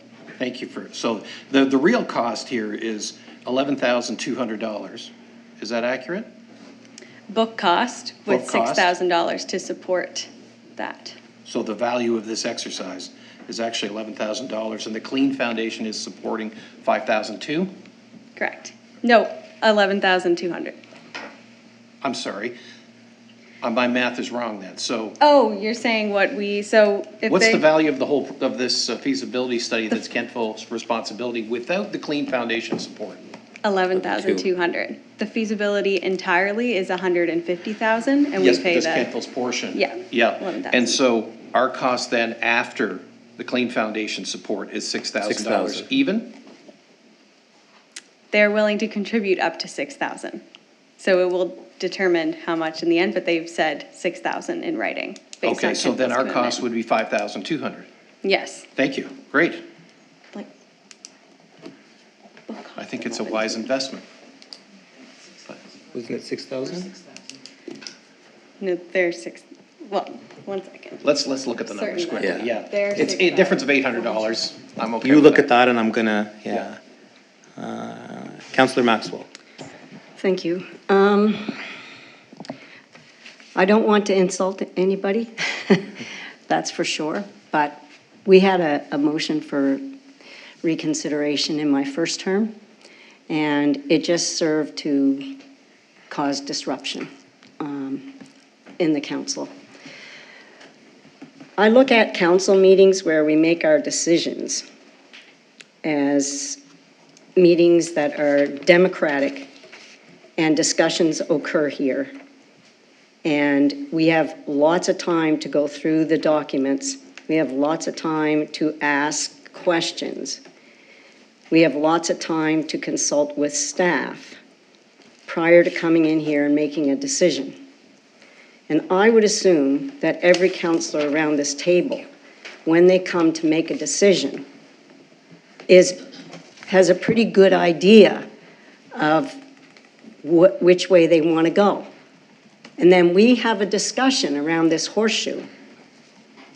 Us elected officials who are elected to make these decisions. And if nobody around this horseshoe changes our mind, then the democratic decision is made and it stands. When we bring something back, it's often being brought back to satisfy someone or Hey, Councillor Maxwell, I'm gonna just call a point of order. Okay, Yeah. okay. Then it's something that we bring back, and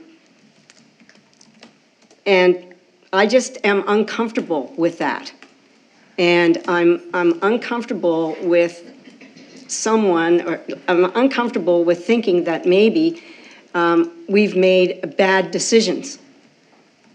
And I don't think that council makes bad decisions.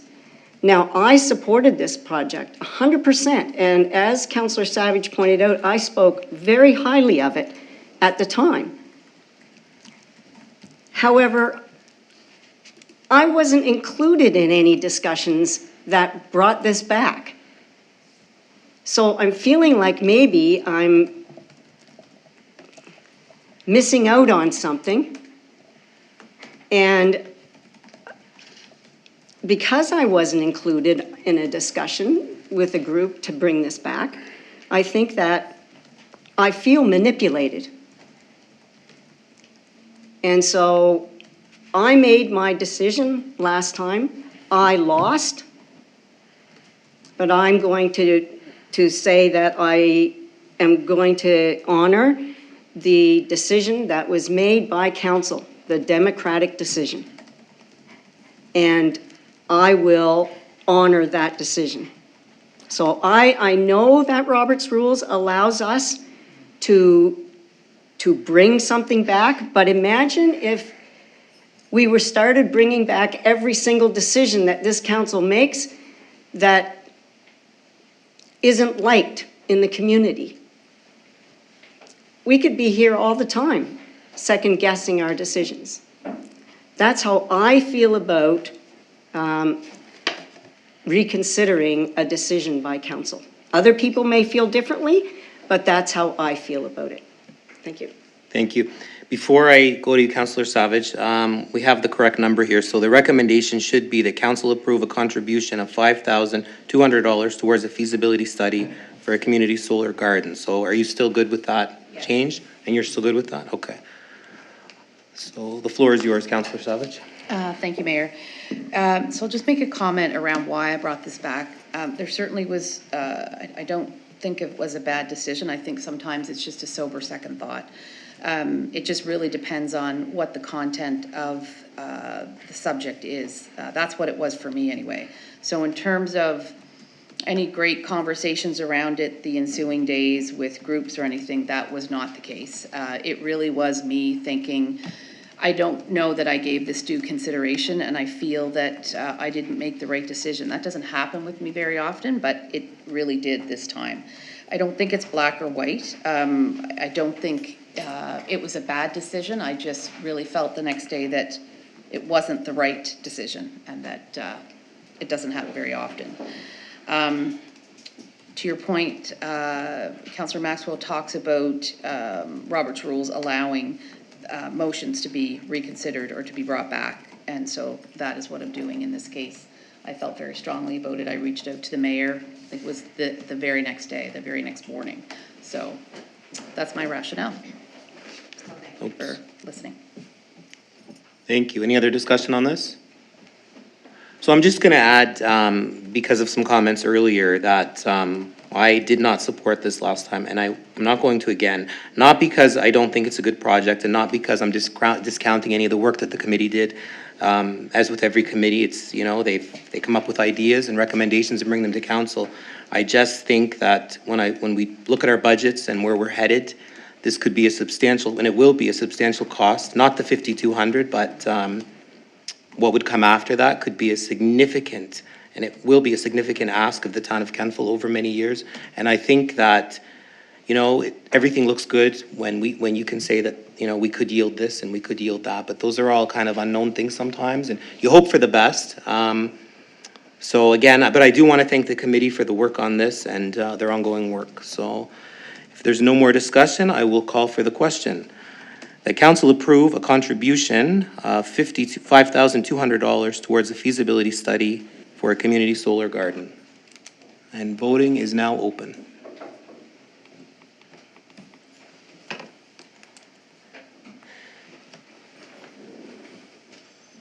Voting is now closed. Oh, sorry. Oops. That's me. Okay. It's coming back. Okay. Oh.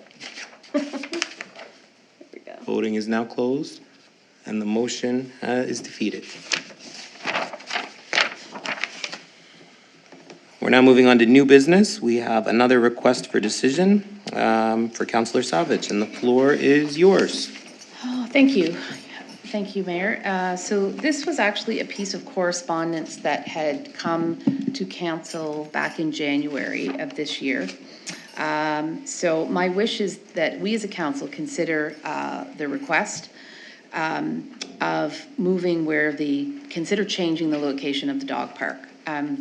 During the campaign, and I continue to hear from a number of residents who reside, namely at Miners Landing. There's 210 units with just north of 500 residents. The thread was consistent. They were unhappy with the location of the dog park. They feel, as Town of Kentville residents, that they were not consulted as to the location. And just recently, as I just noted, that at January CAC, some of the residents wrote letters and proposed that the dog park be relocated to PID 552-64402 next to the skate park, and that all fencing be transferred. And I make this very clear. I do not know if the location is town-owned. I'm not sure. The feeling of the residents is that the constant barking is rather disturbing, and many of the folks who reside there work shift work and are retired and wish to spend relaxing evenings on their desk, and the noise to them is very bothersome. So I have thanks for your consideration. I assume this is something that would probably have to be pushed back to staff. I'm not sure, but that is my request for decision. Thank you. Okay, thank you for that. The town doesn't own any land at that pit. I do know that. I verified that last week. But I'll open the floor for questions before we put a motion on the floor. Yes, go ahead, CAO. Just for some clarification, this is not just a Town of Kentville issue. This is done in conjunction with the Village of New Minas. They actually are responsible for most aspects, although I think we do the mowing. And we put the fencing in, and I can say it would be a very substantial cost to remove that fencing. Or I forget how many concrete posts or footings of each of those posts is in the ground that would have to be removed. So it's just whether you want to go for something, and then we do not own the PID, so there would have to be land acquisition, land clearing, and reconstructing of the fence. So it is not just, it's not a temporary fence type idea where it can be done at low cost. So it could be a substantial cost, and just so you're aware of that. And the other piece too is, likely New Minas may not want to be a partner anymore if it's not on the border of New Minas and Kentville, right? But I will open the floor for questions to Councillor Savage. Councillor Andrew. Yeah, that would have been part of my point, is this evolved from where it was, when there was a group of citizens who originally wanted to have a dog park. I was excited and got a dog, and then 7 years later, there was the dog park. So that was discouraging. I was never in favor of that location, partly because of accessibility. I felt that there had to be a better option, and I know there was, I'm not sure if it's the same PID that Councillor Savage just brought up, but there was something explored, and then there was an issue of there needing to be a phase one perhaps, or something, because there may have been environmental concerns and some contamination of some sort. So, so we're in a bit of a pickle, because we've got a situation. I don't know that we would have been looking for the voice of the folks who live in Miners Landing so much as these negotiations were coming, just in terms of the timing of that development growing. I understand their concerns, but I don't know what we do at this point. But it always seemed like, because there was so much talk, and I was on the accessibility committee at the time, it seemed like a very strange call for it to be in a place where you couldn't easily get out of your car and let Fifi into the fence and run around. So that's my thought. Thank you. Before I open the floor, we're not debating yet. Do you have a question for Councillor Savage, or? Okay. So if there's no more questions, I've talked to Councillor Savage, and this is what the recommendation would be: that council directs staff to report back to council in April 2025 on the proposal to change the location of the Kentville New Minas Dog Park, including factors of financing, land acquisition, parking, and any other pertinent issues. Do you want to move that, or? That's an awful lot, but. It's a lot, but it would bring a full Yeah, it would cover everything, right. And I think that's prudent. So yes, I will move that. Okay, and a seconder, Councillor Baker? All right, now I'll open the floor for discussion. Councillor Maxwell. Well, thank you. I think that I'm pretty sure that Miners Landing was going up at the time that the dog park was being built. Now, it's an apartment building, so, you're not going to consult with individual residents, and probably a lot of those weren't occupied at the time. It is correct that we were a partner with, and still are a partner with New Minas, and they are paying for, I believe, the basic operation of the park.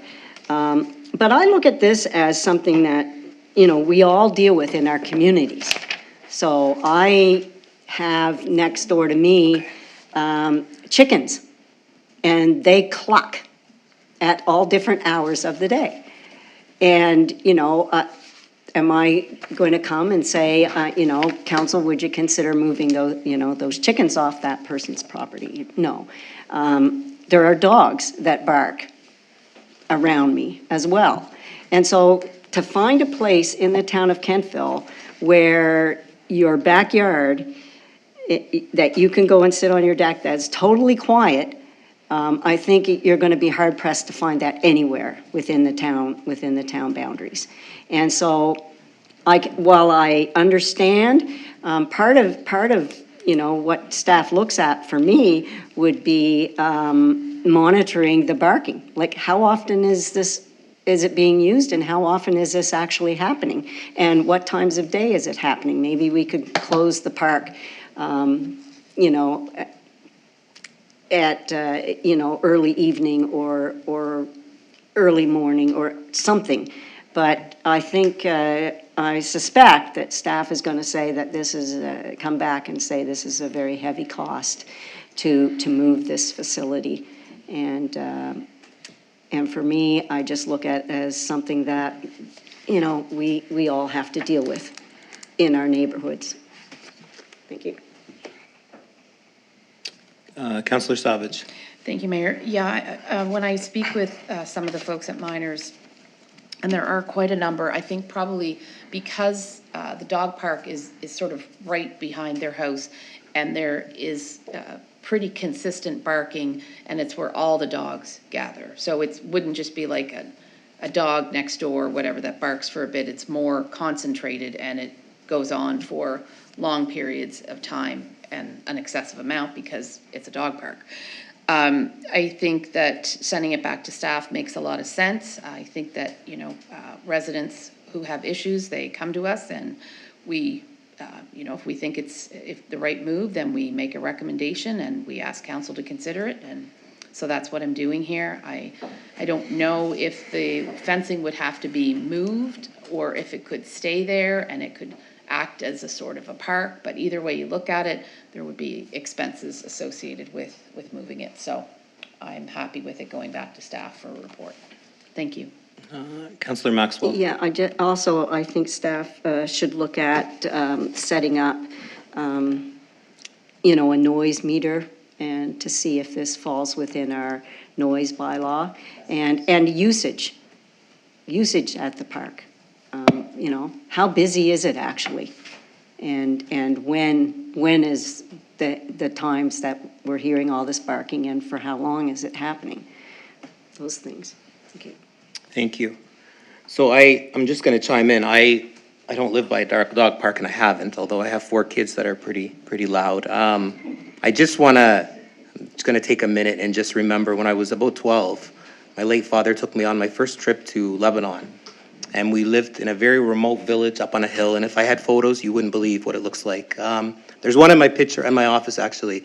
And there was a rooster every morning at around 5 o'clock every morning. And I didn't grow up around roosters, right? I grew up in Hants Border, and there's no roosters around us. And that rooster every morning at 5 o'clock had me up. So I'm just remembering that right now. But I can definitely understand the concerns of the citizens there. I do want to say that I have the memorandum of understanding here. In 2019, the town of Kentville contributed $103,000 to the capital cost of the facility, and they agreed to contribute 50% of all future repairs. The village of New Minas agreed to $16,000 contribution to capital costs and $3,500 per year for the operational costs. And again, they've agreed to contribute 50% of future repairs. So those are all points there, but I agree with the recommendation that is on the floor. I think we should at least send it back to staff and see where it lays, and we'll get the information back in April. Information's always good, and we can discuss it then. So I'll call for the question that council directs staff to report back to council in April of 2025 on the proposal to change the location of the Kentville New Minas Dog Park, including factors of financing, land acquisition, parking, and any other pertinent issues. And voting is now open.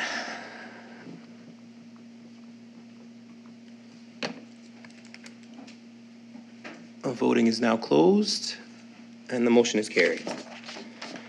So we have another request for decision here. This one's mine. And I'm going to read you a couple of things. There's a little Kentville resident. She is a great little girl. She's a great little dancer. Her name is Taya Tucker. She's 9 years old. And she's been offered an extraordinary opportunity to attend Dance World Cup in Spain in July of this year. And obviously there will be a cost associated with this trip, travel, and accommodation. And it really is a once-in-a-lifetime opportunity. She's not only going to represent Canada, but also Kentville. She's been dancing since she was 2, competitively since she was 5. And our grant policy is that we will meet in May, probably at some time, or early June, to disperse funds from this. But I would really like to see us commit to contributing to these costs. I think this is a good story, and I think it's, this is our youth, and I feel that this is the right thing to do. So the motion for me would be that council direct the CAO to authorize a one-time student grant contribution of $500 on behalf of the town of Kentville to aid in travel costs for Taya Tucker to attend Dance World Cup in Spain in July of 2025. And I would move that. I'll take questions first. Councillor Baker. I totally support this young lady in doing what fills her heart and her passion. I'm afraid that this isn't a $500 decision. It might be one that's much larger. My son, too, travels for Team Canada and rows for Team Canada. And I can tell you the trip to Paraguay was not inexpensive. But I, realize my position as councillor. I wouldn't ask the council or the town for assistance. I just think that other athletes out there who are doing a great job in their world and who need assistance, will see this as an opportunity to go outside of our grant program or our student bursary program, which I know meets only once a year, which is really difficult for those things that come up. I've been on the other side of that, applying for grants through the municipality of Kings or whatnot, and they have a timeline that's like March 31st, but you know what? The rest of us exist the year long, not just March 31st. So I'm hesitant to set a precedent. I think she's doing a great job, and if I can find a way to fundraise for her, I will. Thank you for that. We don't have a motion on the floor yet, so are there any questions about this before I put a motion on the floor? Councillor Savage? No questions. Okay, all right. And do you, Councillor, do you have a question? Councillor Hamilton? What is the amount that's in the grant? Typically, I think we spend around 26,000 or something. 26,000 is what's in the allocation. Can I add to that? And there is currently a grant application from this individual in the pipeline. And to add to that, previously, council had committed, it was last year, that $5,000 of that $26,000 would go to King's Senior Safety permanently. So you have $21,000 to allocate to the other grant applications, and we have had a total of, so far, over $44,000 requested from the community in various grants. Thank you for that information. One more other question. Yes. What's the criteria for that? There is Appendix C.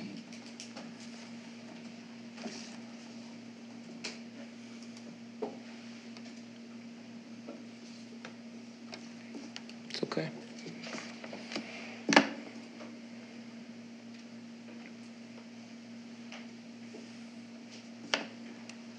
I need to pull up the policy for you.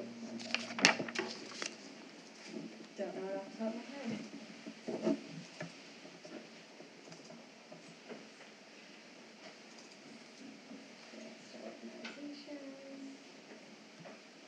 There we go. And this was done last year too, similarly. I think a little more money for a young Kentville resident who was going to a dance school in Toronto. Do you see that? Oh, maybe one more thing? That's good.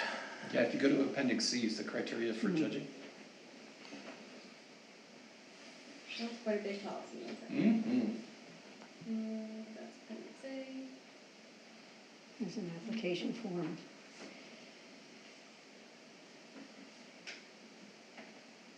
That's what we provide. You want it C right here? Yes, please. Okay, 1 second. Funding evaluation.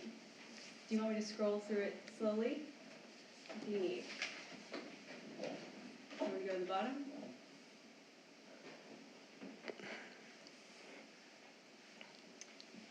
So within the evaluation scorecard, this is what you as council would determine per applicant. Program service obligation, council strategic plan alignment, public need, public benefit. Are you okay if I scroll? Yeah. Yeah, okay. Recreational, human development and inclusion volunteer, human development inclusion participant, quality of life, alternate service providers, financial need, participation level, so I'm assuming the amount of people who participate, and accountability. And then they would do a total score. Your worship, clearly the policy is geared towards organizations as opposed to individuals. So it probably doesn't quite fit here. But I'm hesitant to recommend giving specific grants to individuals without a policy in place on how you're going to handle individuals, that you just can't take, just because one makes an approach to one member of council, does that mean they automatically get on the list without advertising that you have a program available to young people to take advantage? So it's in the interest, again, of inclusiveness,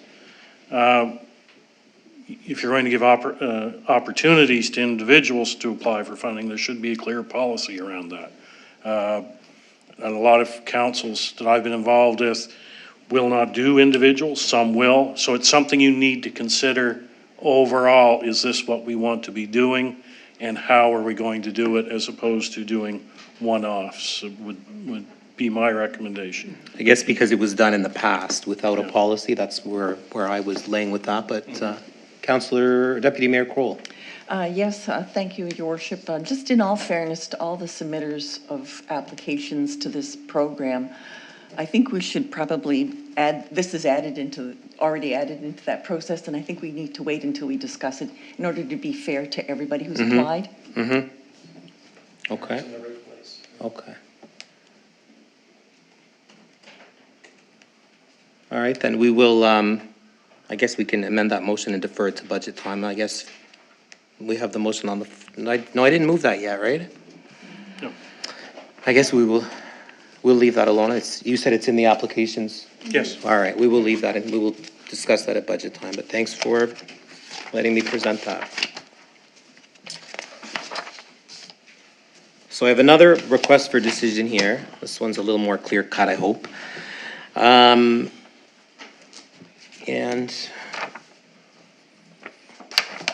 this is about the KCA breakfast program.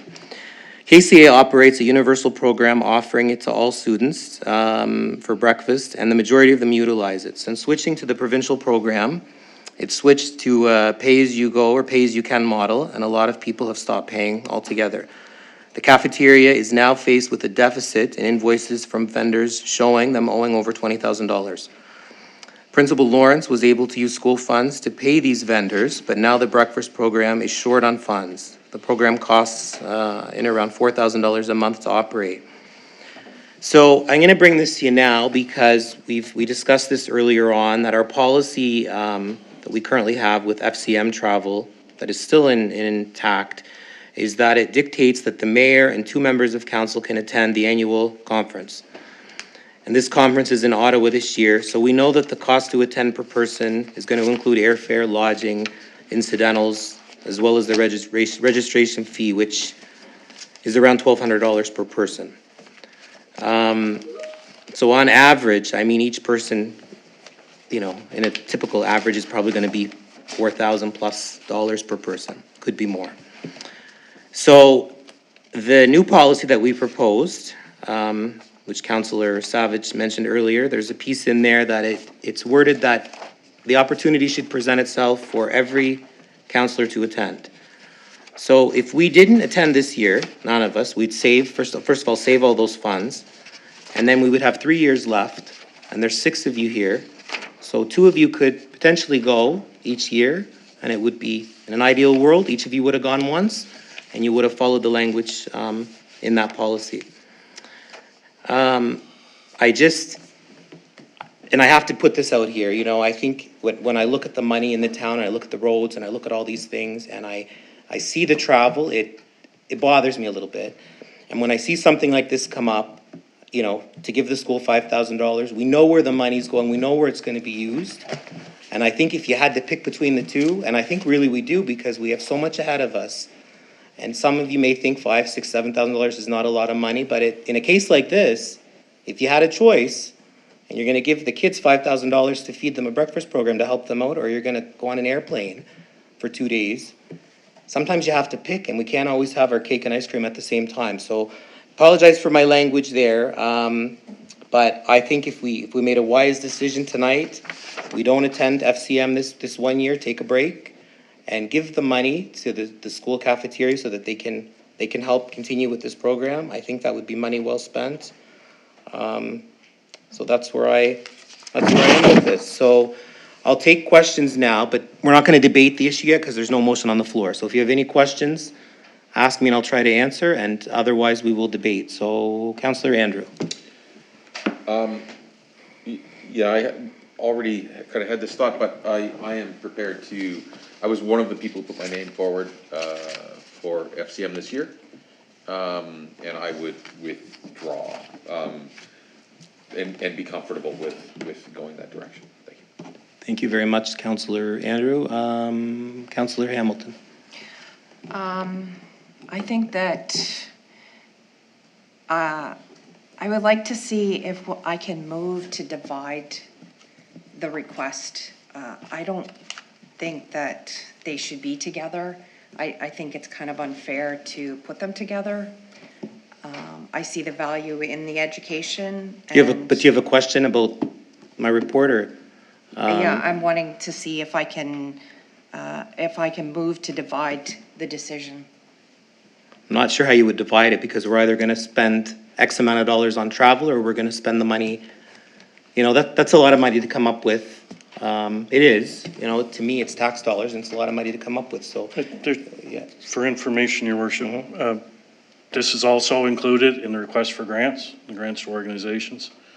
It's on that list, and you have a policy to deal with that. Council tonight passed a policy.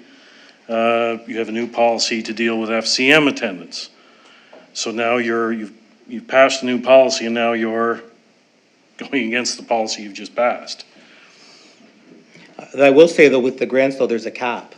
It's only $2,500, so if we wanna do a good deed tonight and help our school out, we're gonna give them $5,000, that's gonna go against the policy too, so that's why I have this as a separate issue, separate, item that I brought forward. So, obviously, if they've applied for a grant through, and the $2,500, that's, you know, we would do this tonight, the 5,000, and then we would be able to give that $2,500 to another organization. You're third in line. Deputy Mayor Kroll. Yes, well, I just wanted to clarify, this just is a one-time ask for the school. Yes.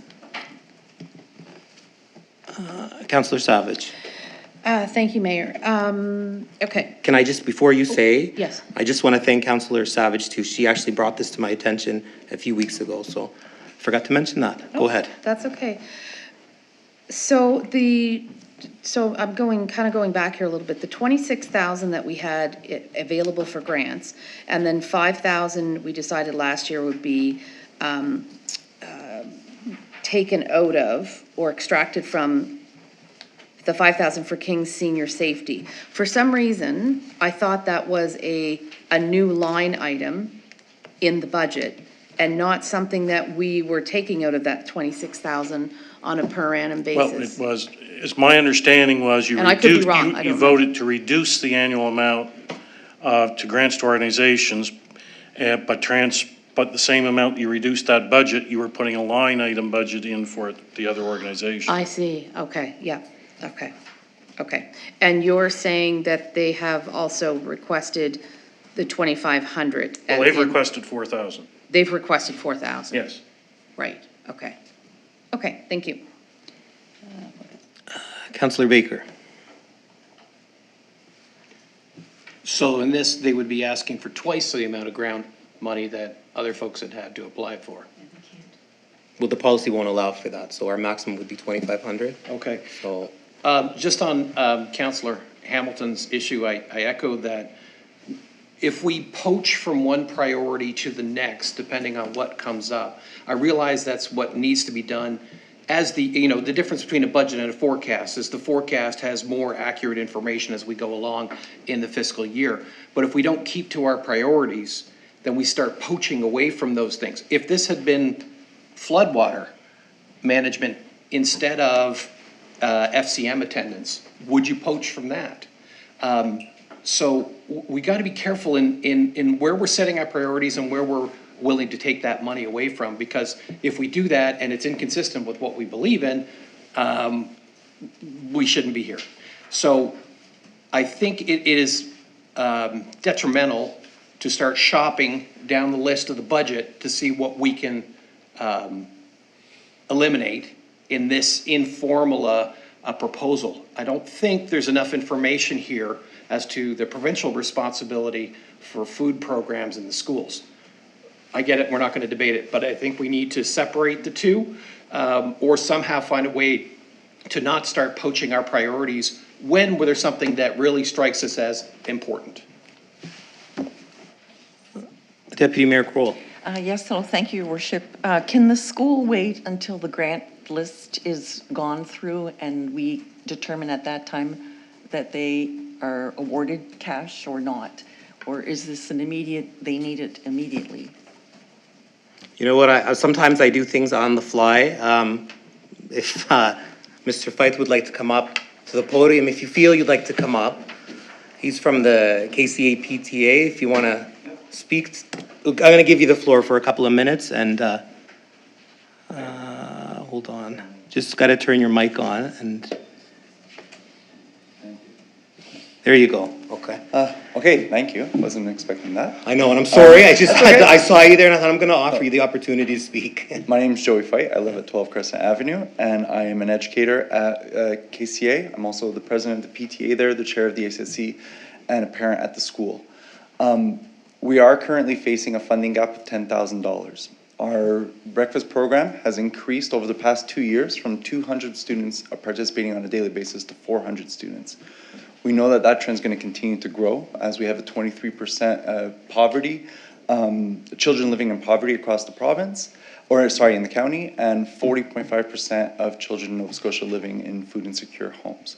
So we know the trends are continuing to grow, and what we're trying to do is we're trying to get ourselves in a position where we're going to be able to continue to feed those kids. We've done a lot of work this year. We've reached out to multiple organizations. We've received funding from multiple grants to different organizations.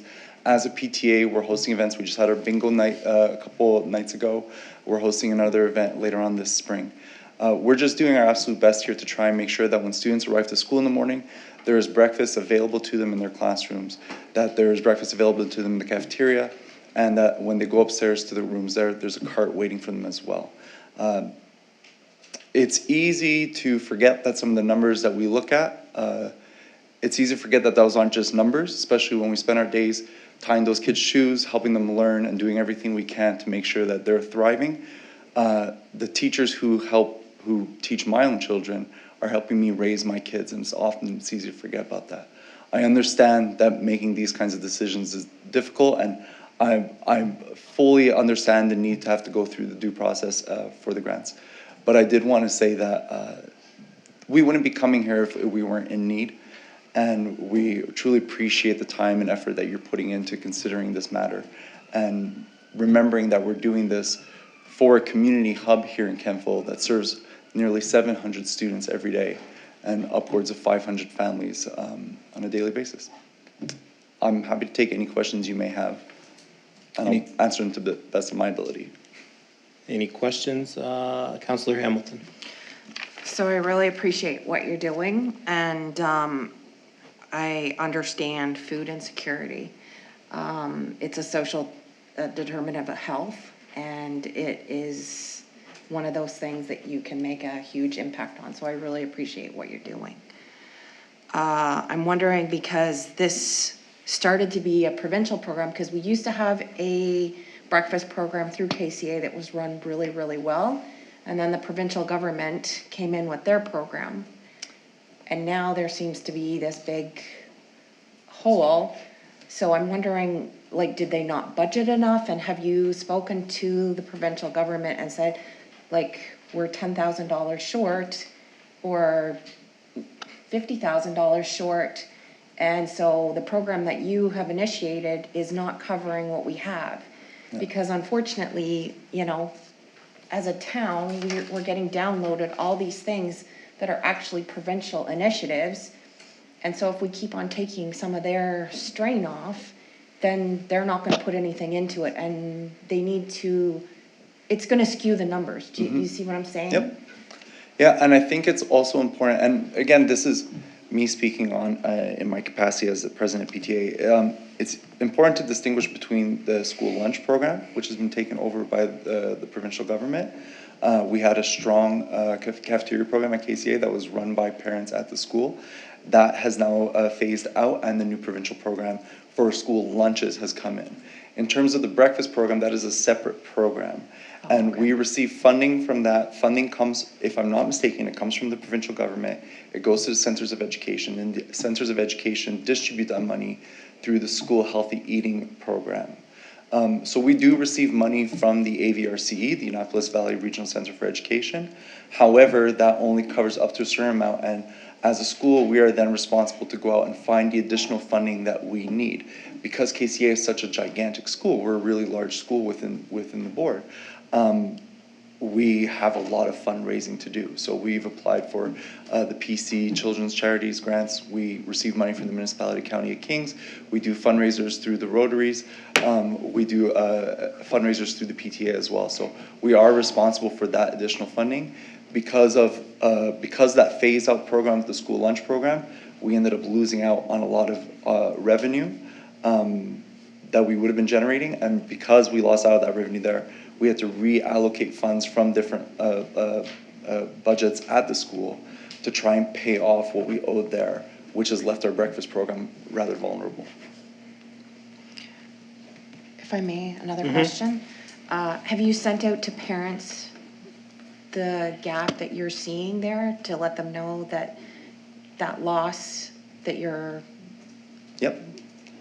getting the brunt of that? So we've communicated to the families about what we're doing and why the fundraising is really hard right now. We've seen a drop in our fundraising efforts as a PTA over the last 2 years, and a lot of that just because people are feeling pinched right now financially. When we found out what the gap was going to be with the breakfast program and we had to ramp up our fundraising, we want to make sure that families knew exactly why, so that they didn't feel that we were overtaxing them, taking advantage of them, or we were putting too much pressure on them, really. So that's why we're offering opportunities such as our bingo nights, where we have 50-50s and we do all kinds of things, and we have this event that we're hosting in partnership with Maritime Express later on this month. We're trying to reach out to the families that way, but we're also, as a PTA, we're trying to explore other avenues as well, because the fact that our families are really struggling right now, and it shows not just in the breakfast program numbers, but it shows in the way that we're fundraising and the participation rates in different programs throughout the school. A couple more? Sure. Yeah. Is there any chance that the provincial government will give you more money to expand because you need it, because of the need? Like, have you talked to any representatives asking for more money specifically? That's kind of outside my realm of understanding of the situation. That would be a question for Principal Lawrence. Just because I'm not in those conversations, I'm kind of boots on the ground in the school every day. That keeps me busy. And I feel like almost the need will get worse as we carry, things are going to get tighter. And so I know that this is a one-time ask, but I feel like maybe it's not. Yeah, I feel like it's a real gap. It's an actual gap, and that's kind of our concern, that we're going to continue playing catch up with this until all of our students are benefiting from the program every day. But that doesn't change the fact that we need to be taking action now to try and make sure that the kids currently are being fed.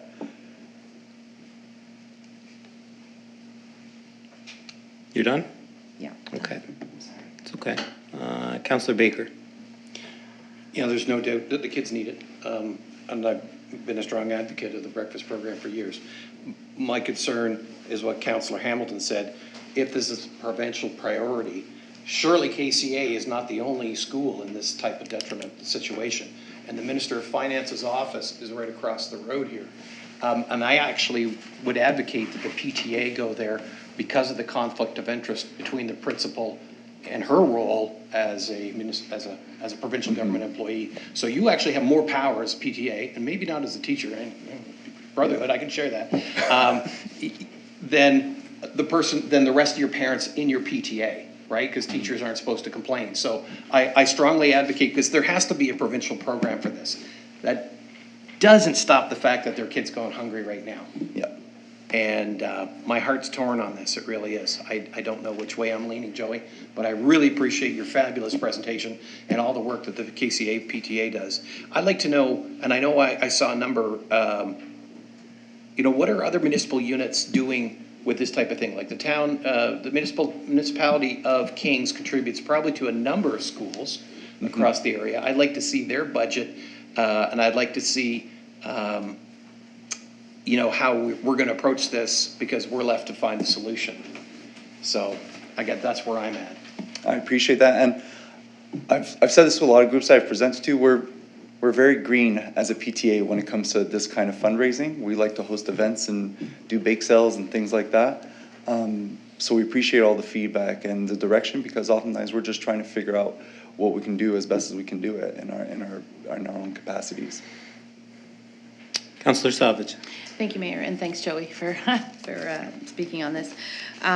When you came to the Rotary Club and spoke on it, it certainly really resonated with me, and with respect to children, and every child deserves to eat and deserves to be educated, and we know that they accept education better when they're fed in the morning. So I would almost, similar to King's Senior Safety, I'd almost like to see this as a line item in our budget every year to be contributing towards KCA, but that's another conversation for another day. I would second that. Yeah. So of the 10,000, you still require the 10,000, right? So our number is at 10,000. We have successfully secured $900 from the Breakfast Club of Canada. Okay. And we just hosted our bingo night, which we were able to raise $1,300. Okay. So the number is coming down. However, again, that's for the gap for this year. And what we want to make sure is that at the start of next year, because of how insanely busy falls are in schools, we just want to make sure we're starting off feeling that we have enough breathing room that we're able to kind of get our feet on the rest as we get into our school year.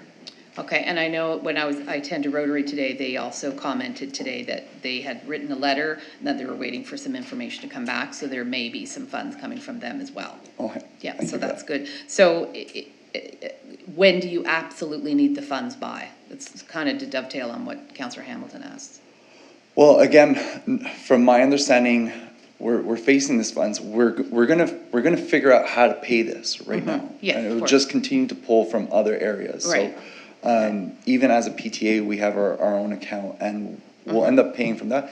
It's just already there's so many things that we've had to cut out and not see through. Yeah. Because of the fact that we've had to reallocate those funds. Of course. So, and the shame of that, and I don't say this to bring any sense or emotion to this, but the shame of it is it's always the kids that end up paying for all of this. Absolutely, yeah. And that's what's really frustrating to me is that it's unfair for them we have this social obligation to take care of our youth. And yet, when you're in schools every day, you see a lot of ways that as a society, we seem to fail that. There's so many, the biggest curse of educators is that we move mountains every day inside those hallways, and then we're too exhausted at the end of the day to talk about it. So nobody knows what actually happens in the school, and there's so much good that happens. However, we keep being faced with these situations that just continues to make the job that we all love and that we're passionate about increasingly harder every year. So we're doing our best. We're at a point right now where we're tired to see that at the end of the day, it's the kids that end up paying for it. Okay, thank you. Thanks. Thank you very much, Joey. You were very good on the fly, so I appreciate that. Thank you. I appreciate that. Thank you. Thank you. Oh, you have a question? Sorry, just hold on a It's not sec. for Joey, it's for you. Oh, okay. You can sit down. Yes. This request is tied to no counselor attending the FCM conference. And I think all counselors need to be on board with that. Yes. In agreement, and I don't think I've heard that, so I guess that's where. So I'll put my motion that I request here, and if it's moved, then we'll move into that. So my motion would be that council commit $5,000 from the 2025-2026 operating budget to Kings County Academy Breakfast Program in lieu of council members not attending the Federation of Canadian Municipalities Conference this year. And I'm gonna move that, and if someone could second it, Deputy Mayor Kroll. I'll open the floor now if there's any discussion. I guess there's, Councillor Savage. Thank you, Mayor. Yeah, this one is a difficult one for sure, because I think that we're taking the educational piece for council and we're combining it with the social aspects of the breakfast program and the need that is there. And why I struggle with it is because I agree with both. I agree with the educational part of FCM, and we have a policy, to the CAO's point, where two members of council are permitted to go. But then on the other side of the coin, we have KCA that needs to shore up the funds for the breakfast program. So I really struggle with these two being interconnected. So I'll just say that. Thank you. Thank you. Councillor Maxwell. Thank you. I really don't struggle with this very much. It's 1 year of missing an FCM conference. That means everybody here will be able to go to one before the end of term. And so we're making a personal sacrifice for the health and welfare of students in our community. And I don't struggle with this. I believe that the students in our community are of the utmost importance. Youth are our future, and good learning does not take place on empty stomachs. We all know that. And I think where we do have NSFM that we can take part in this year, that not going to FCM 1 year out of 4 is not a big ask. And I think that I don't look at it as poaching from one area to another. I look at us as managing our budget appropriately and finding money for the things that are important. And this is one way that we can find some money for something that I feel is very important for our community. So that's what I have to say on that. Thank you. Thank you. Councillor Baker. We just defeated a motion to invest in solar power, which was worth $5,200.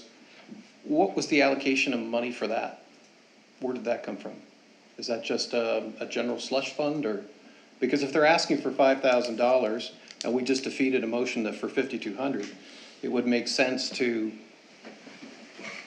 match those two up rather than an educational opportunity. CEO, did you want to comment? I'm not sure where that original funding was designated from. I can't read you the GL line item, but I'd imagine we do have in the previous year's budget approval of, don't remember what the line item itself was called, but it was around like environmental projects that are tied to the CCC program partnership, which we haven't tapped into in a large way. So I would imagine that it would come from that line item, but the Director of Finance would have to confirm the official line item. Okay, and if I might further to that, if we do pass a motion to support this, and there's also a grant application, I think we need to make a decision between one of the two and not both. Correct, and that's what the intent is. Oh, Yeah. it is? Yeah. So so the grant would be, application would be nullified. Right, yeah. Councillor Savage. Okay, thank you, Mayor. Yeah, just sort of dovetailing on what Councillor Baker said. And look, I think everybody around this horseshoe understands and realizes that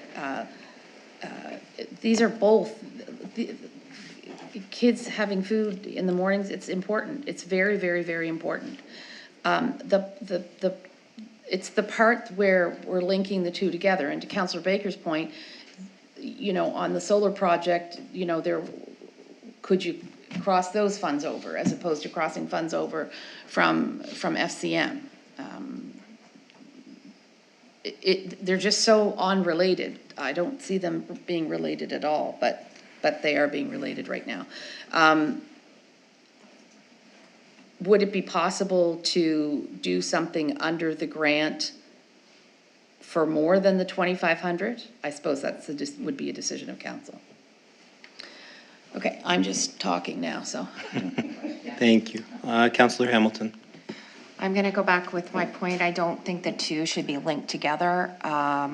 I definitely think that, you know, I understand the food insecurity, and we have two different policies, and it's coming under the grant. I almost think that, you know, having a line item like Councillor Savage spoke about, like we have a line item for the King Senior Safety. I would like to see us have a line item for KCA breakfast program then. they seem like they're fairly close to the same thing. So how do we make that happen versus, I don't think it should be even linked to education. You know, this year is a rough year for them, and then next year, if they're a rough year for them, and we keep on doing this, we're just gonna be at the same spot. Councillor Maxwell, before you speak, I haven't spoken on this yet. I just want to say a couple of things. This is a good conversation. For me, Kentville to me is about community. And I look at this, and I know people are struggling out there. And the reason why FCM was brought into the equation is simple. I didn't want to put the burden on us and on taxpayers to have to come up with another $5,000. So I looked at this just like I would look at anything at home. If I have a flood in my washroom, I'm probably not going to buy a new car this year. Probably. You have to make choices. And that's what we're here for. So when I look at the $5,000, I know that they were going to apply for the $2,500, and I'm glad that they did through our grant policy. But I want to see us do something that's meaningful, and that is meaningful to me. These FCM conferences, nothing against them, but as Councillor Maxwell said, 1 year of not attending is not going to change, it's not going to ruin the town. And I go back to decades ago when there was no FCM conferences, and every town and every municipality in the province was still alive and still working and doing things like this. So I look at this, and it's really about choices. So that's just how I am with money. I like to know if I'm going to spend money here, I'm not going to have to, where am I going to find it? So that's why I'm here tonight. This will be something that council did for the community, for the kids in our town. And I challenge any of you in here to show me a conference that is going to be more meaningful than this or more impactful on the town of Kentville. Thank you. Councillor Maxwell, the floor is yours. Thank you. This is what it's like to be an elected official. We have to make tough decisions. And when we look at budgets, we have to have flexibility to find money when we need money. And for me personally, I just think that I don't think it's a big ask to not send somebody or somebodies from the town of Kentville to FCM this year, considering most of the municipalities around us send nobody anytime. So, you know, Kentville's lucky that we're lucky that we actually do send a couple, but if you go east and west of us, you're gonna find that they don't send anybody. Most years, nobody goes. So I think that if we can do this for community, that's what it's all about. And if we can do it for the young people, that's even more about what it's all about. But food insecurity is a big, big deal right now for many, many families. And I personally feel that if I can contribute to solving a problem, even if it's for this year or the upcoming year, I want to help do it. And, you know, I would go to no FCMs to make this happen. But I'm not the rest of you, but my heart is with community, and it's with the students, and it's with the families in this town. Thank you. Thank you. Councillor Andrew. Well, I think we all want to support. We want to find a way to support this. Well, there's clearly a few who are concerned about it combining these two issues. I'm kind of torn in the sense that I would agree that we defeated a motion tonight. And we defeated that, those of us who voted against that, voted against it because we knew it would inevitably be hundreds of thousands of dollars more. This isn't that.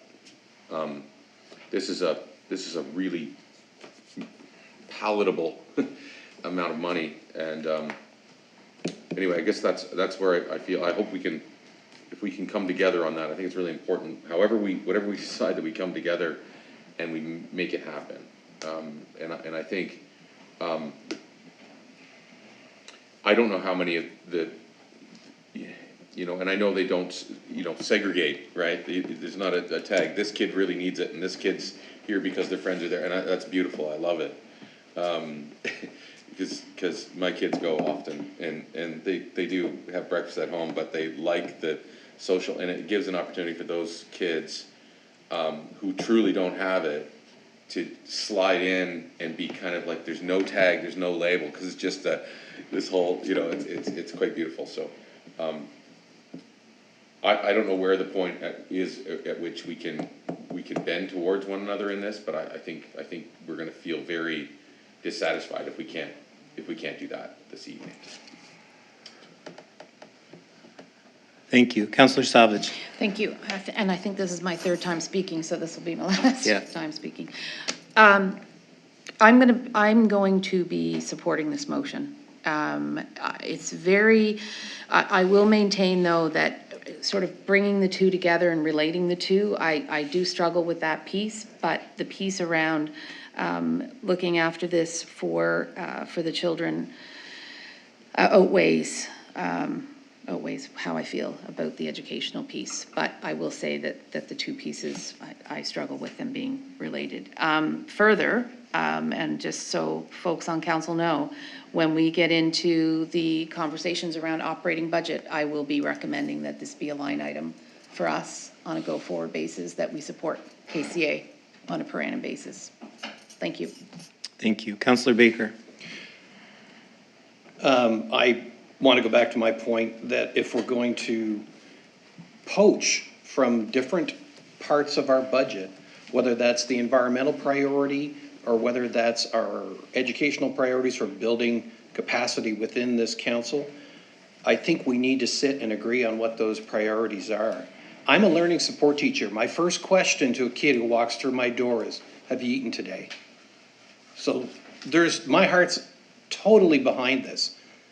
But I don't like the province downloading this constantly on the municipalities unless we find a way to service this properly. And if we just got to add a line item, that's fine, but we got to find the revenue to offset that. And if the town of Kentville is willing to support revenue to offset this, whether that comes in one form of a tax or another, you're taxing the parents through fundraising, if you're going back to the same pocket, right? So I don't know where I stand on this right now, but I don't think it's right to just cherry pick out of, you know, you don't support conferences. That's your priority. I get that. I didn't say I don't support them.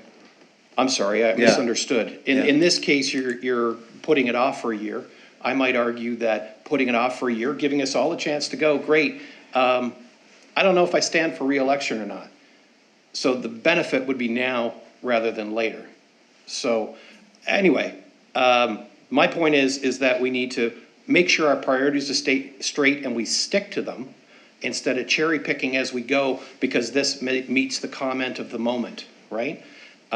This is a great cause. I'd like to see KCA properly funded. I don't think $5,000 a month coming from us is necessarily where our responsibility is as a municipality. This is a provincial responsibility, and we don't have power over that policy. 8 years. It was a year annual.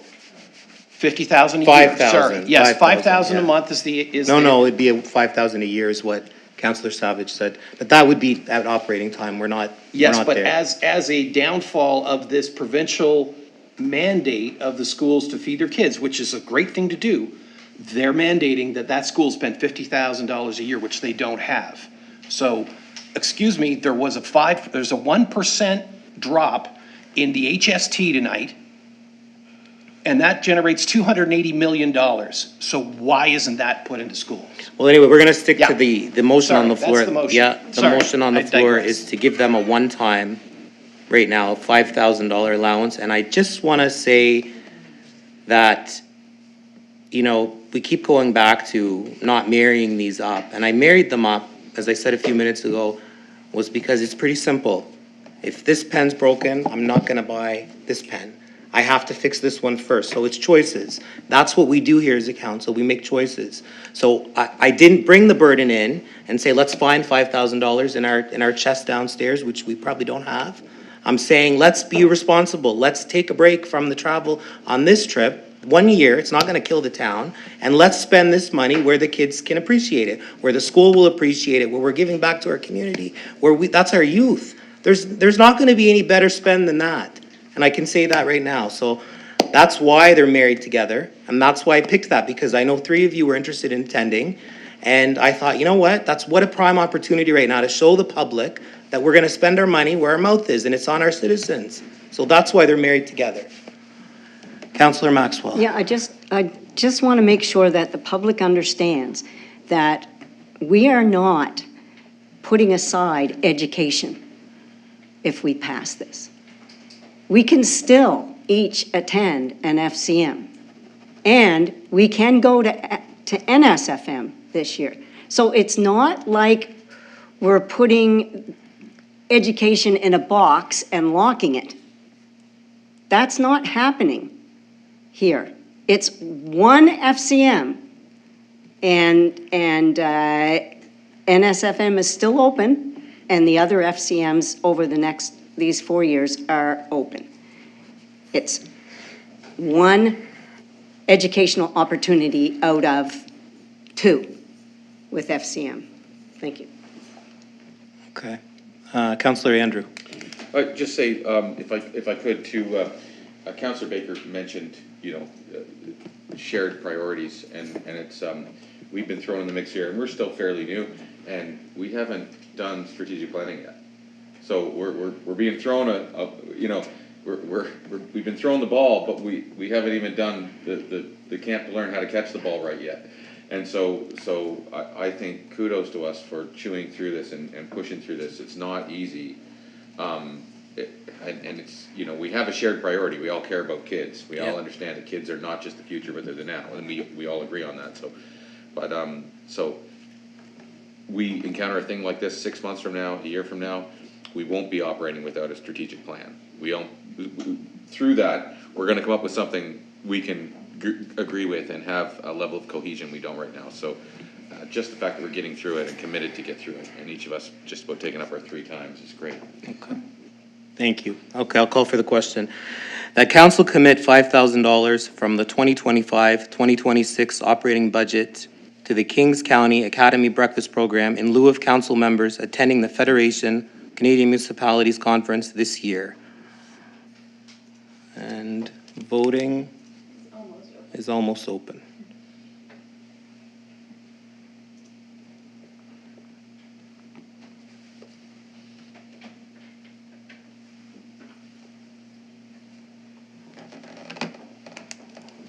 Voting is now closed, and the motion is carried. Thank you very much.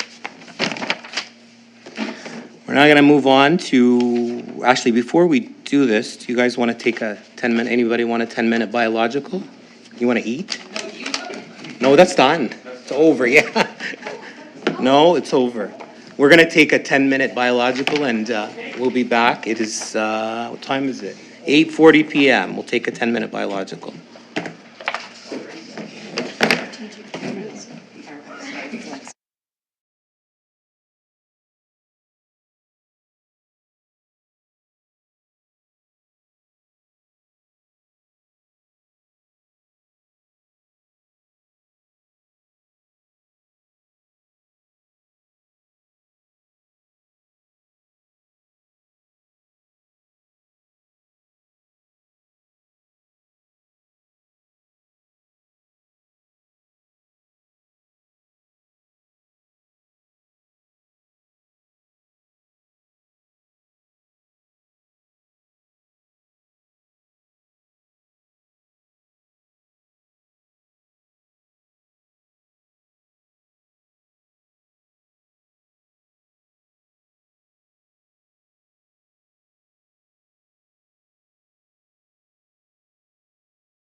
8:48 PM, we've resumed our meeting, and we're up next. We have the Valley Waste 2025-2026 operating and capital budgets, and I'll give the floor to our CAO here, who will speak to them. Thank you, Your Worship. These should have come before council previous to now. I think it was something that fell through the cracks with the transition that they normally would have been presented before this point. And then when I was in discussions with the folks at both agencies, it was highlighted that we still hadn't done this, and they really should have come at CAC first, but I wanted to get them in front of you so you at least see them as soon as possible, because they're looking, if you're comfortable with direction, or if not, they can provide further clarification to you. A lot of the other councils are in the process of giving tentative or final approval to the budgets. So with Valley Waste, I did put an amended report in front of you. I misinterpreted my columns. I was putting this together on Thursday, so the Valley Waste I had to make a correction on in there as well. So the amount of the budget request is the same regardless of the corrections. So their total operating budget proposed is $13,249,120, of which, using the formula, which you'll note Annapolis County is now back in, would amount to our share being $765,793. There is a capital budget for $4,665,000, but that is funded solely from the reserves and debt of Valley Waste Resource Management itself, so there'll be no cash contribution coming from the town of Kentville towards that capital budget. Just we would be repaying or proportioning within the budget over the years the debt repayment charges.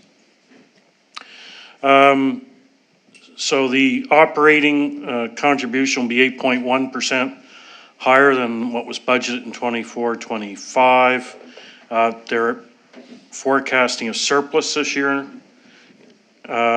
which is approximately, our share would be about $50,000, which comes back to the benefit of the town, and we would accrue on our books for 24-25. So I'll just quickly run down some items that were in the package that were provided to you. With the surplus was generated, mainly they had almost $250,000 more tipping fee revenues for mixed construction and demolition debris and Scotia Recycling. They received $147,000 more than anticipated as diversion credits through the province. And the Valley region still has the highest diversion rate in the province. They're very rightfully very proud of that we are sending as a percent per household less to landfills than the other regions. However, getting that extra tipping fee revenue cost $209,000 more to process it under the processing contract. It's a per ton figure as well. At the management centers, there were some lower costs. There were some savings due to staff vacancies. Fuel price was a bit lower than forecast, and site repairs weren't so bad. The equipment repairs were a little higher, but there's 128 saved overall. They had a staff vacancy during the year that saved $56,000, and they had to pay less for recycling processing as well by about $55,000. So when we look at what's affecting the budget, of course, is Annapolis County being back in. They will now pay 21% approximately of the municipal contributions going forward, rather than it would have been shown last year as a fee for service. Employee compensation is going up by $175,000, part of which is a 2.8% cost of living increase. There is one extra staff position, and they use a salary scale, so where they have a lot of newer employees recently, the people under that 5-year system, and some people are moving up the scale than would have in the past years. I know probably 5 years ago, most of the staff there had been there since the beginning, and now a lot of those folks have retired, and the newer people are moving up through the salary scale. The big driver on the cost increase is the new curbside collection contract. Their overall budget will increase by $1.6 million. That's an increase of about 18%. But again, that's combining in Annapolis County's collection as well. There is a higher contract price for landfill disposal. That'll add $43,000. There is a substantial savings coming at $267,000 in the employer responsibility or EPR cost recovery.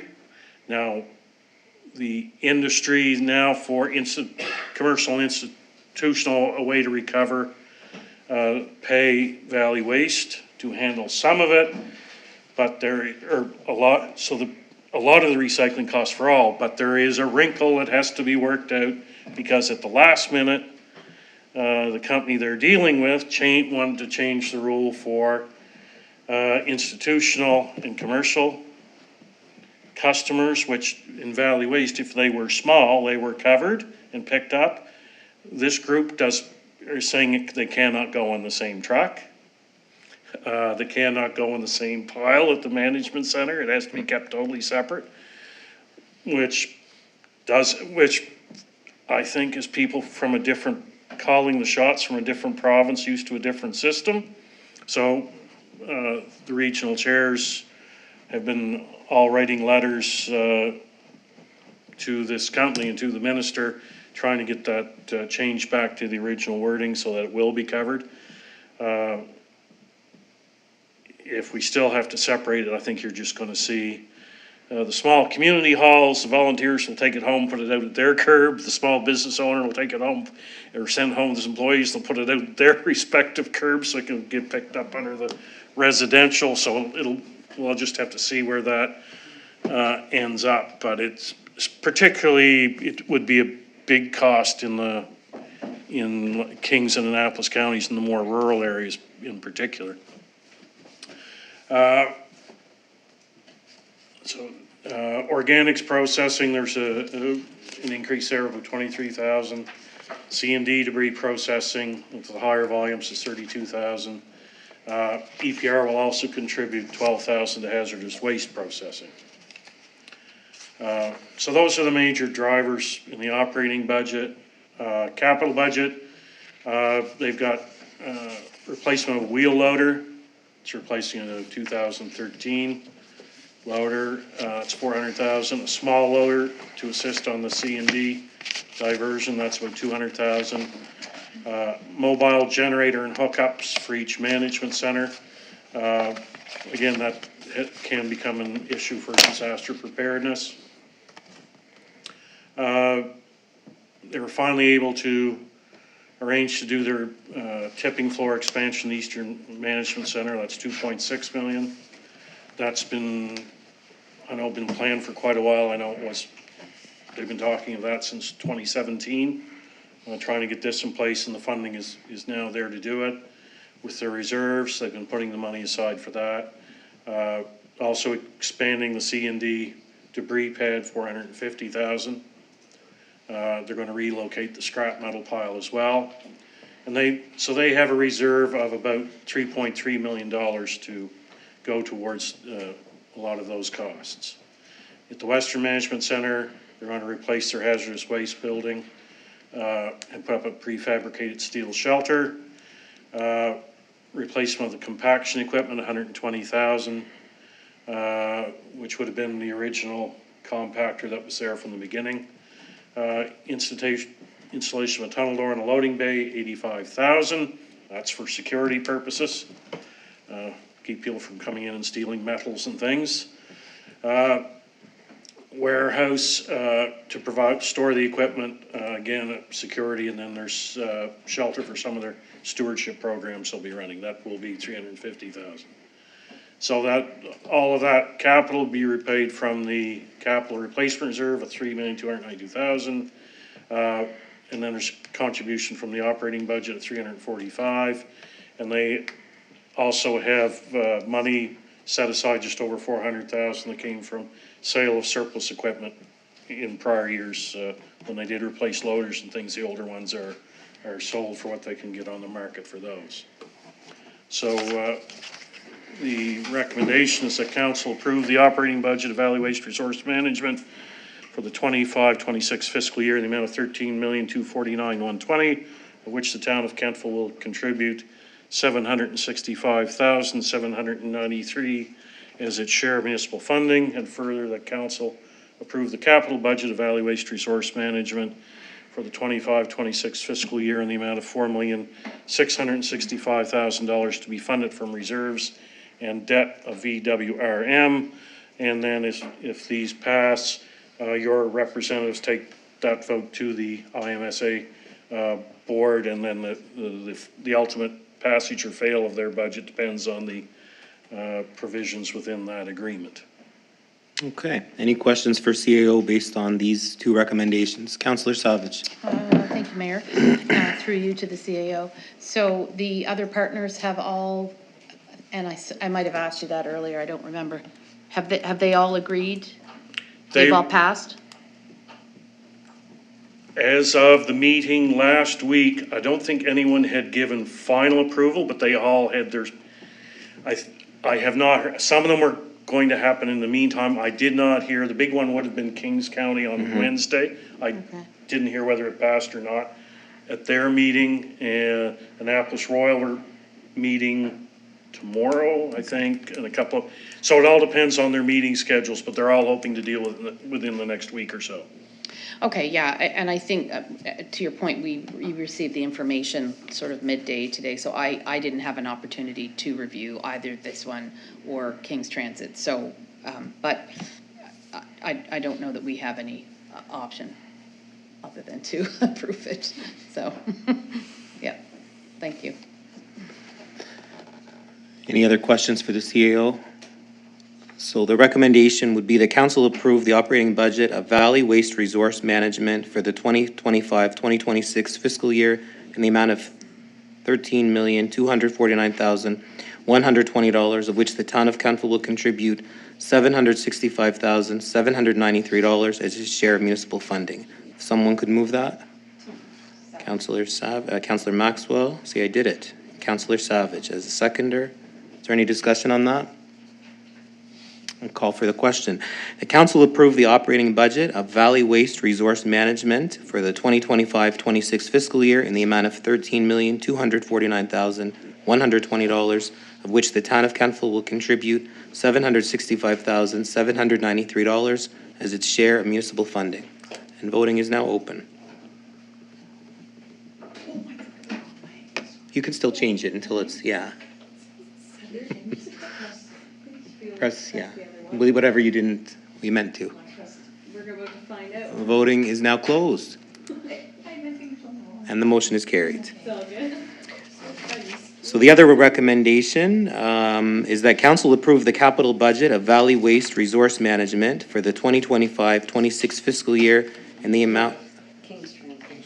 No, we're doing the capital budget of Valley Waste now. We just did the operating budget, and now we're doing the capital budget. I'll start again. The council approve the capital budget of Valley Waste Resource Management for the 2025-26 fiscal year in the amount of $4,665,000 to be funded from reserves and debt of VWRM. Someone could move that? Councillor Savage and a seconder, Councillor Maxwell. Is there any discussion on that? I'll call for the question. The council approve the capital budget of Valley Waste Resource Management for the 2025-26 fiscal year in the amount of $4,665,000 to be funded from reserves and debt from VWRM. And voting is now open.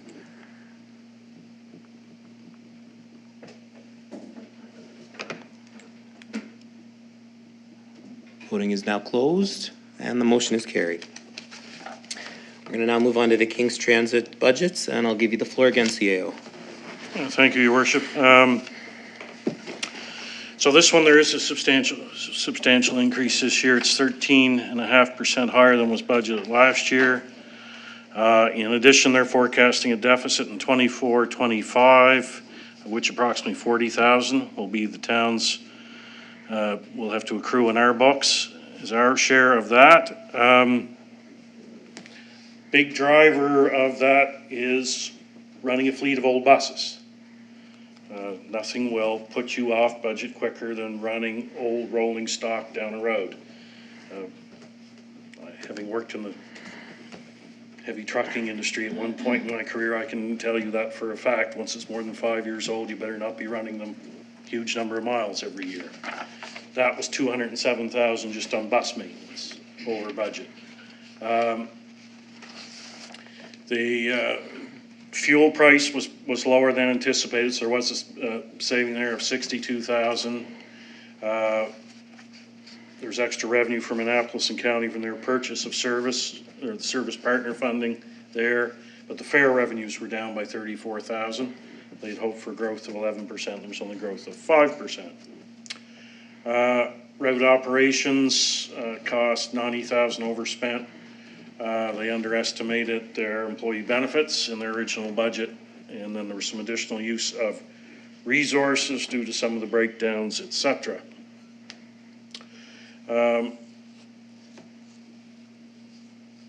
So the increase in funding, although it's a big increase, it's not much more than what their forecasting was for 24-25. Again, the new fleet is not going to be, any new fleet won't be in place for a while, so we're still dealing with a lot of repair issues. But the lower fuel prices, we're anticipating 60,000 saving, and that may even get larger with some of the carbon tax reductions. We'll see where that goes.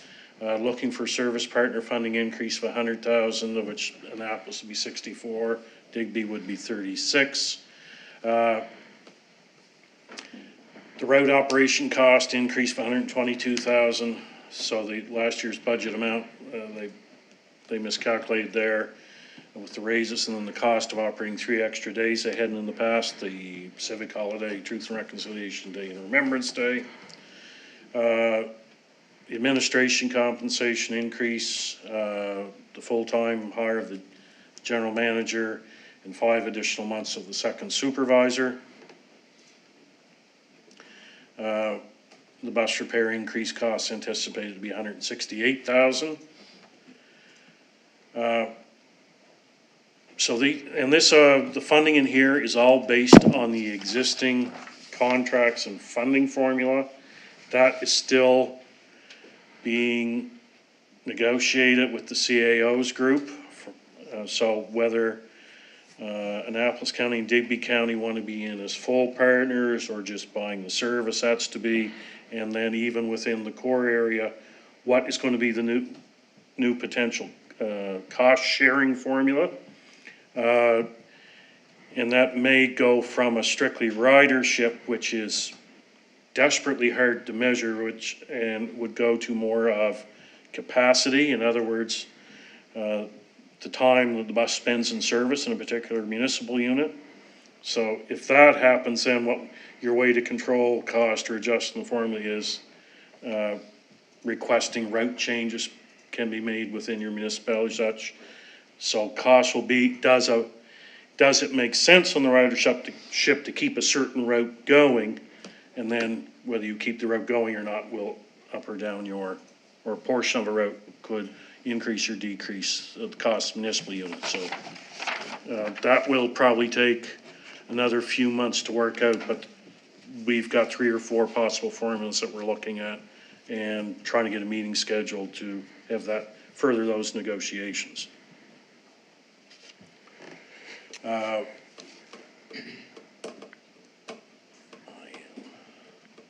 In the capital budget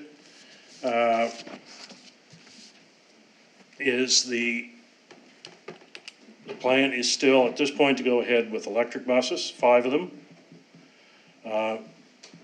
And that is eligible because of the ICIP Phase 2 programs to receive 73.3% from other levels of government.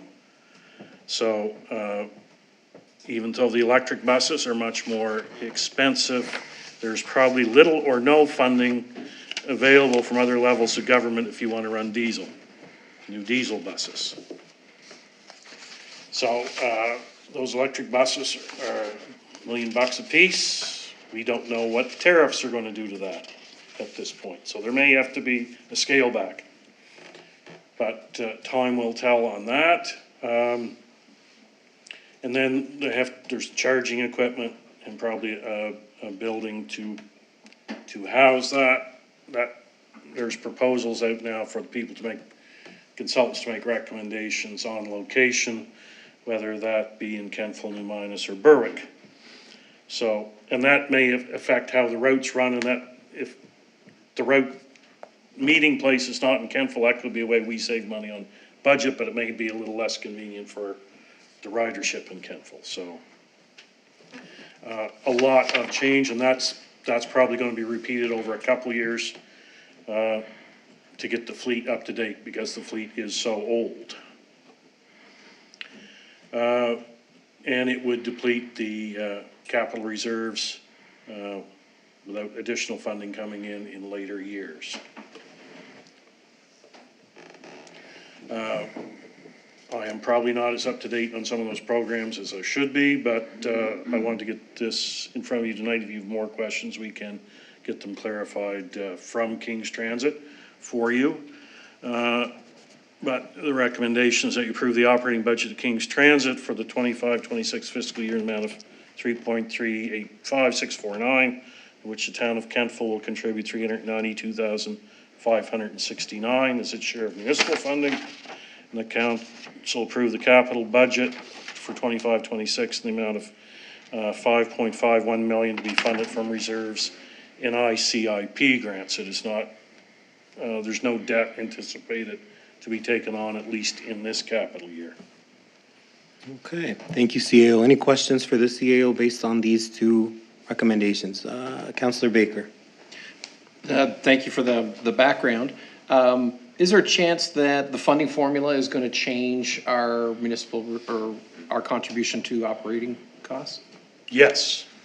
And how soon do we know when that might be forthcoming? Well, that is all dependent on how the negotiations go. And then if it does go on the route base, then there would probably be a second round negotiation on whether we want to change routes. When you look at the current formula and number of routes, if we keep those same routes, our costs could considerably go up. Yeah. Because there's much more time. So we have to then, we need to talk with the county, especially on the perimeter areas, how we share like the perimeter routes, and whether we need all the other route times through all sections of town as frequently as they are now. I'm excited to see what the new leadership there brings to King's Transit. I think there'll be positive outcomes. Thank you. Councillor Maxwell. Thank you. I just have a question. Will they order some smaller buses? Like, we seem to be running all big buses, and I'm just wondering if there's been any talk about maybe on some of the lighter routes that they run smaller electric buses rather than the great big ones. In my time there, the last couple of months, that's never really come up.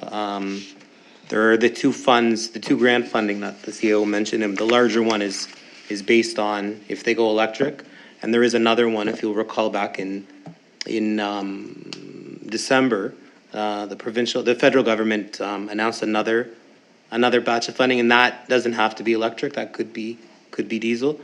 But yeah, to my recollection, there was never a discussion on smaller buses, and they haven't really seen one because they have to travel to Toronto to see one. That's always been kind of a confusion because we don't really know what we're getting. And right. Right. And I was just wondering about. Of course, they would be applying to the federal government for those transportation grants, I would imagine. Well, the ICIP is for a portion of this, and then they're looking for other programs that may be coming. Okay. And then, part of which could be entirely dependent on the outcome of the election, so. Right, yeah. Okay. Thank you. Councillor Savage. Thank you, Mayor. So I feel like it's about 2 or 3 years ago now when we entered into a new model with King's Transit and Valley Waste.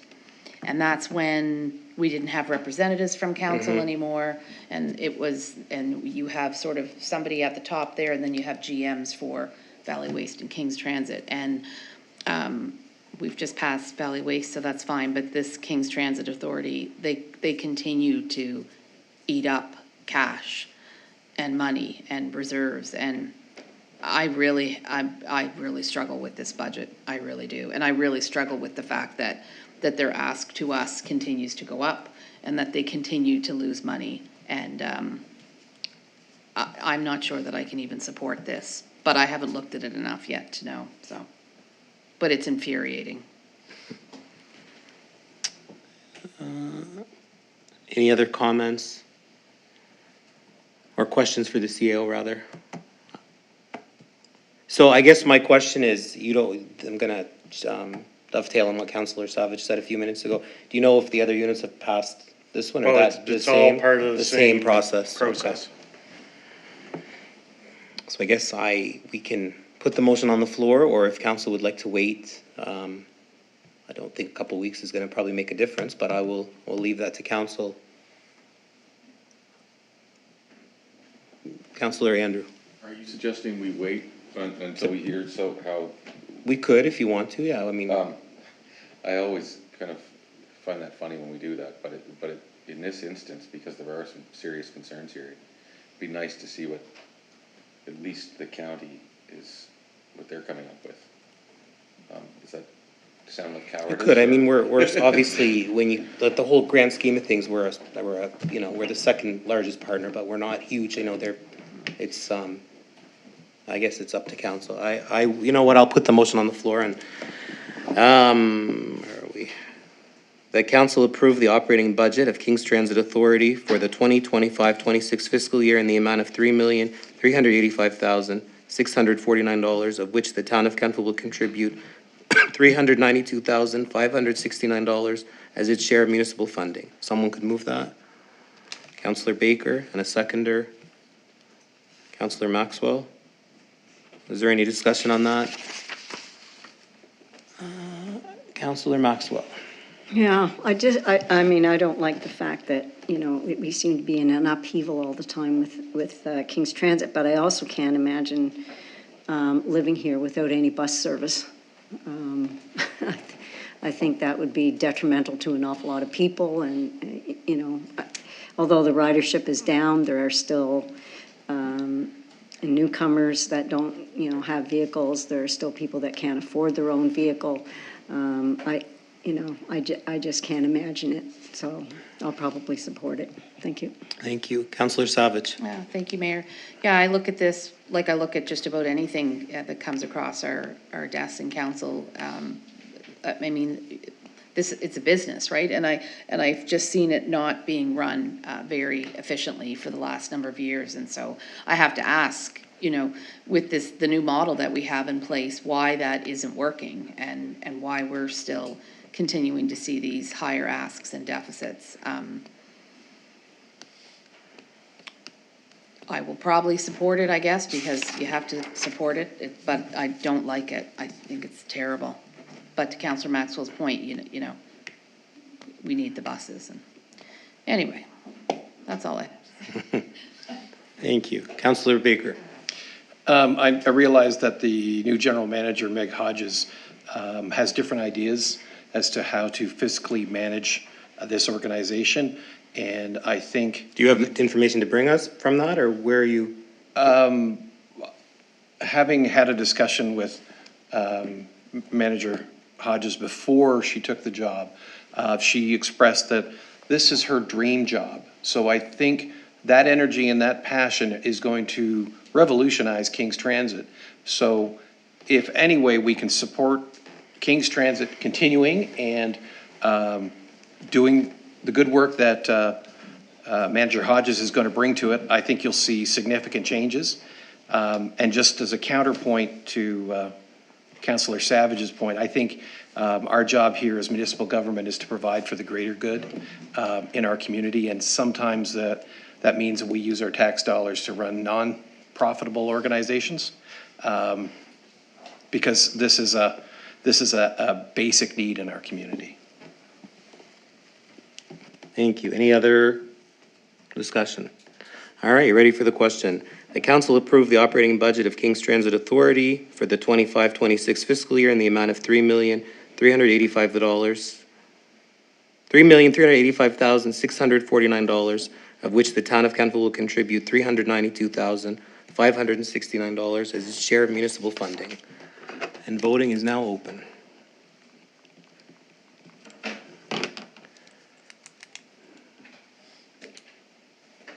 Voting is now closed, and the motion is carried.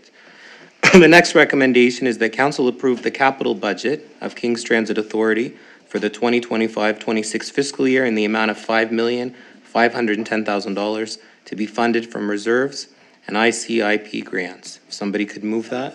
Councillor Savage? Sorry. That's okay. Too far ahead. That's all right. Councillor Savage and a seconder.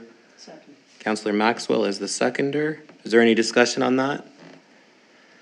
We'll call for the question then. The council approve the capital budget of King's Transit Authority for the 2025-26 fiscal year in the amount of $5,510,000 to be funded from reserves and ICIP grants.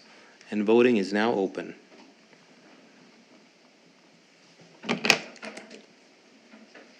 Voting is now closed, and the motion is carried.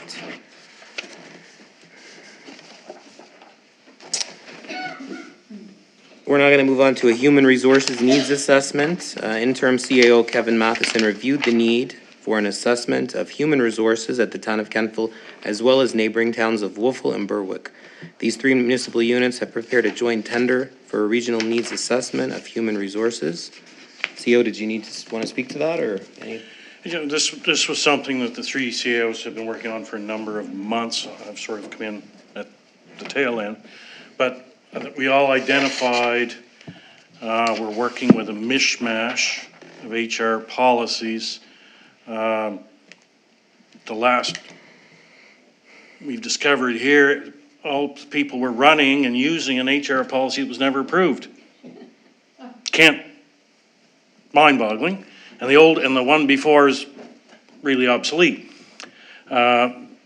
So it's something that absolutely has to get addressed and properly brought back before this council as a comprehensive HR policy. We do not have a dedicated HR person, nor do the other two towns. So we thought, well, is this a way we can cooperate with each other and share some resources? So the thought was, well, let's have a needs assessment done of the three towns. What exactly are the HR needs assessment? We all have a mixture of unionized, non-unionized staff. And they can come back, do an initial review, assessment, and say, is that something that's workable? So we all don't have to run out and create an HR position in each unit. We'd like to find a way to share based on the number of employees, et cetera. And we're also, so part of proceeding, the proposal is actually up and available for people to bid on, but we were made aware of this funding, the MIP program, and so it requires a motion of each council to apply. So we have to sign saying that each council is applying for this, and that is what we're looking as a recommendation that council approve an application to the Municipal Innovation Program to support an assessment of human resource service needs and development of intermunicipal service delivery models in partnership with the towns of Berwick and Kentville. The total budget project's about 80,000. The funding request is for 60,000. So of the remaining 20 would be funded based on the CAOs. We got all our full-time equivalents together, made sure we were counting the same types of people as equivalents. And so our share of that would be 9,000 of the 20,000. Depending on how much funding we get, we may try to scale back. If we don't get all, we'll try to scale the scope back in some spots if we can to keep the cost within reason. So. Okay. Any questions for CAO based on this? Councillor Savage. Thank you, Mayor. So through you to the CAO. So this study will tell us, it will make recommendations on, like, maybe you need two people amongst the three towns or what have you. Yeah, they're just, Yeah. we're looking for them to assess, here's what needs to be done. Okay. Here's how we think you can get there. And structure it, Yeah. Okay, great, thank you. Okay, so the recommendation would be that council approve an application to the Municipal Innovation Program to support an assessment of human resources, service needs, and development of intermunicipal service delivery models in partnership with the towns of Berwick and Wolfville. Someone could move that? Who moved that first? You're so quiet. Okay. Council, I'm gonna give Councillor Savage, because she's ahead of you in the seat. And Councillor Andrew is the seconder. Any discussion on that? No. Oh. Councillor Maxwell. I am really glad to see this coming to fruition. We as several of us on council have been asking for this position for at least all of my 8 years here. It was a big ask at one time by to the police commission when I was there. Kentville Police really would like to have an HR person dedicated or not named for the town. And I think a lot of the issues that we've had over the last 8 years, because I'm just starting the 9th year, but over the 8 years could have been resolved a lot better and a lot less expensive than what we've had to deal with. And I think an HR person could have handled that much, much better. And so I think I'm so glad to see us finally looking into this. Thank you. Thank you, Councillor Maxwell, and I think those of us that were here before definitely echo that. So I'll call for the question that council approve an application to the Municipal Innovation Program to support an assessment of human resources, service needs, and development of intermunicipal service delivery models in partnership with the towns of Berwick and Wolfville. And voting is now open.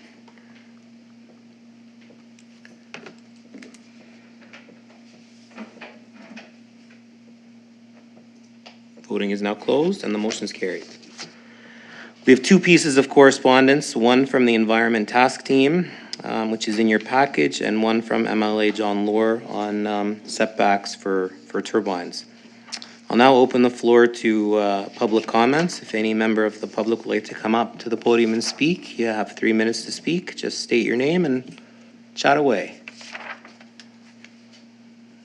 There being none, I guess, we will move on. Council has confidential matters that we need to discuss in camera. We will not be returning to our YouTube channel or to our meeting after, so I would take a motion to enter into a closed session. Councillor Savage and Deputy Mayor Kroll is the seconder. All those in favor? Aye. Motion is carried. It is 9:26 p.m.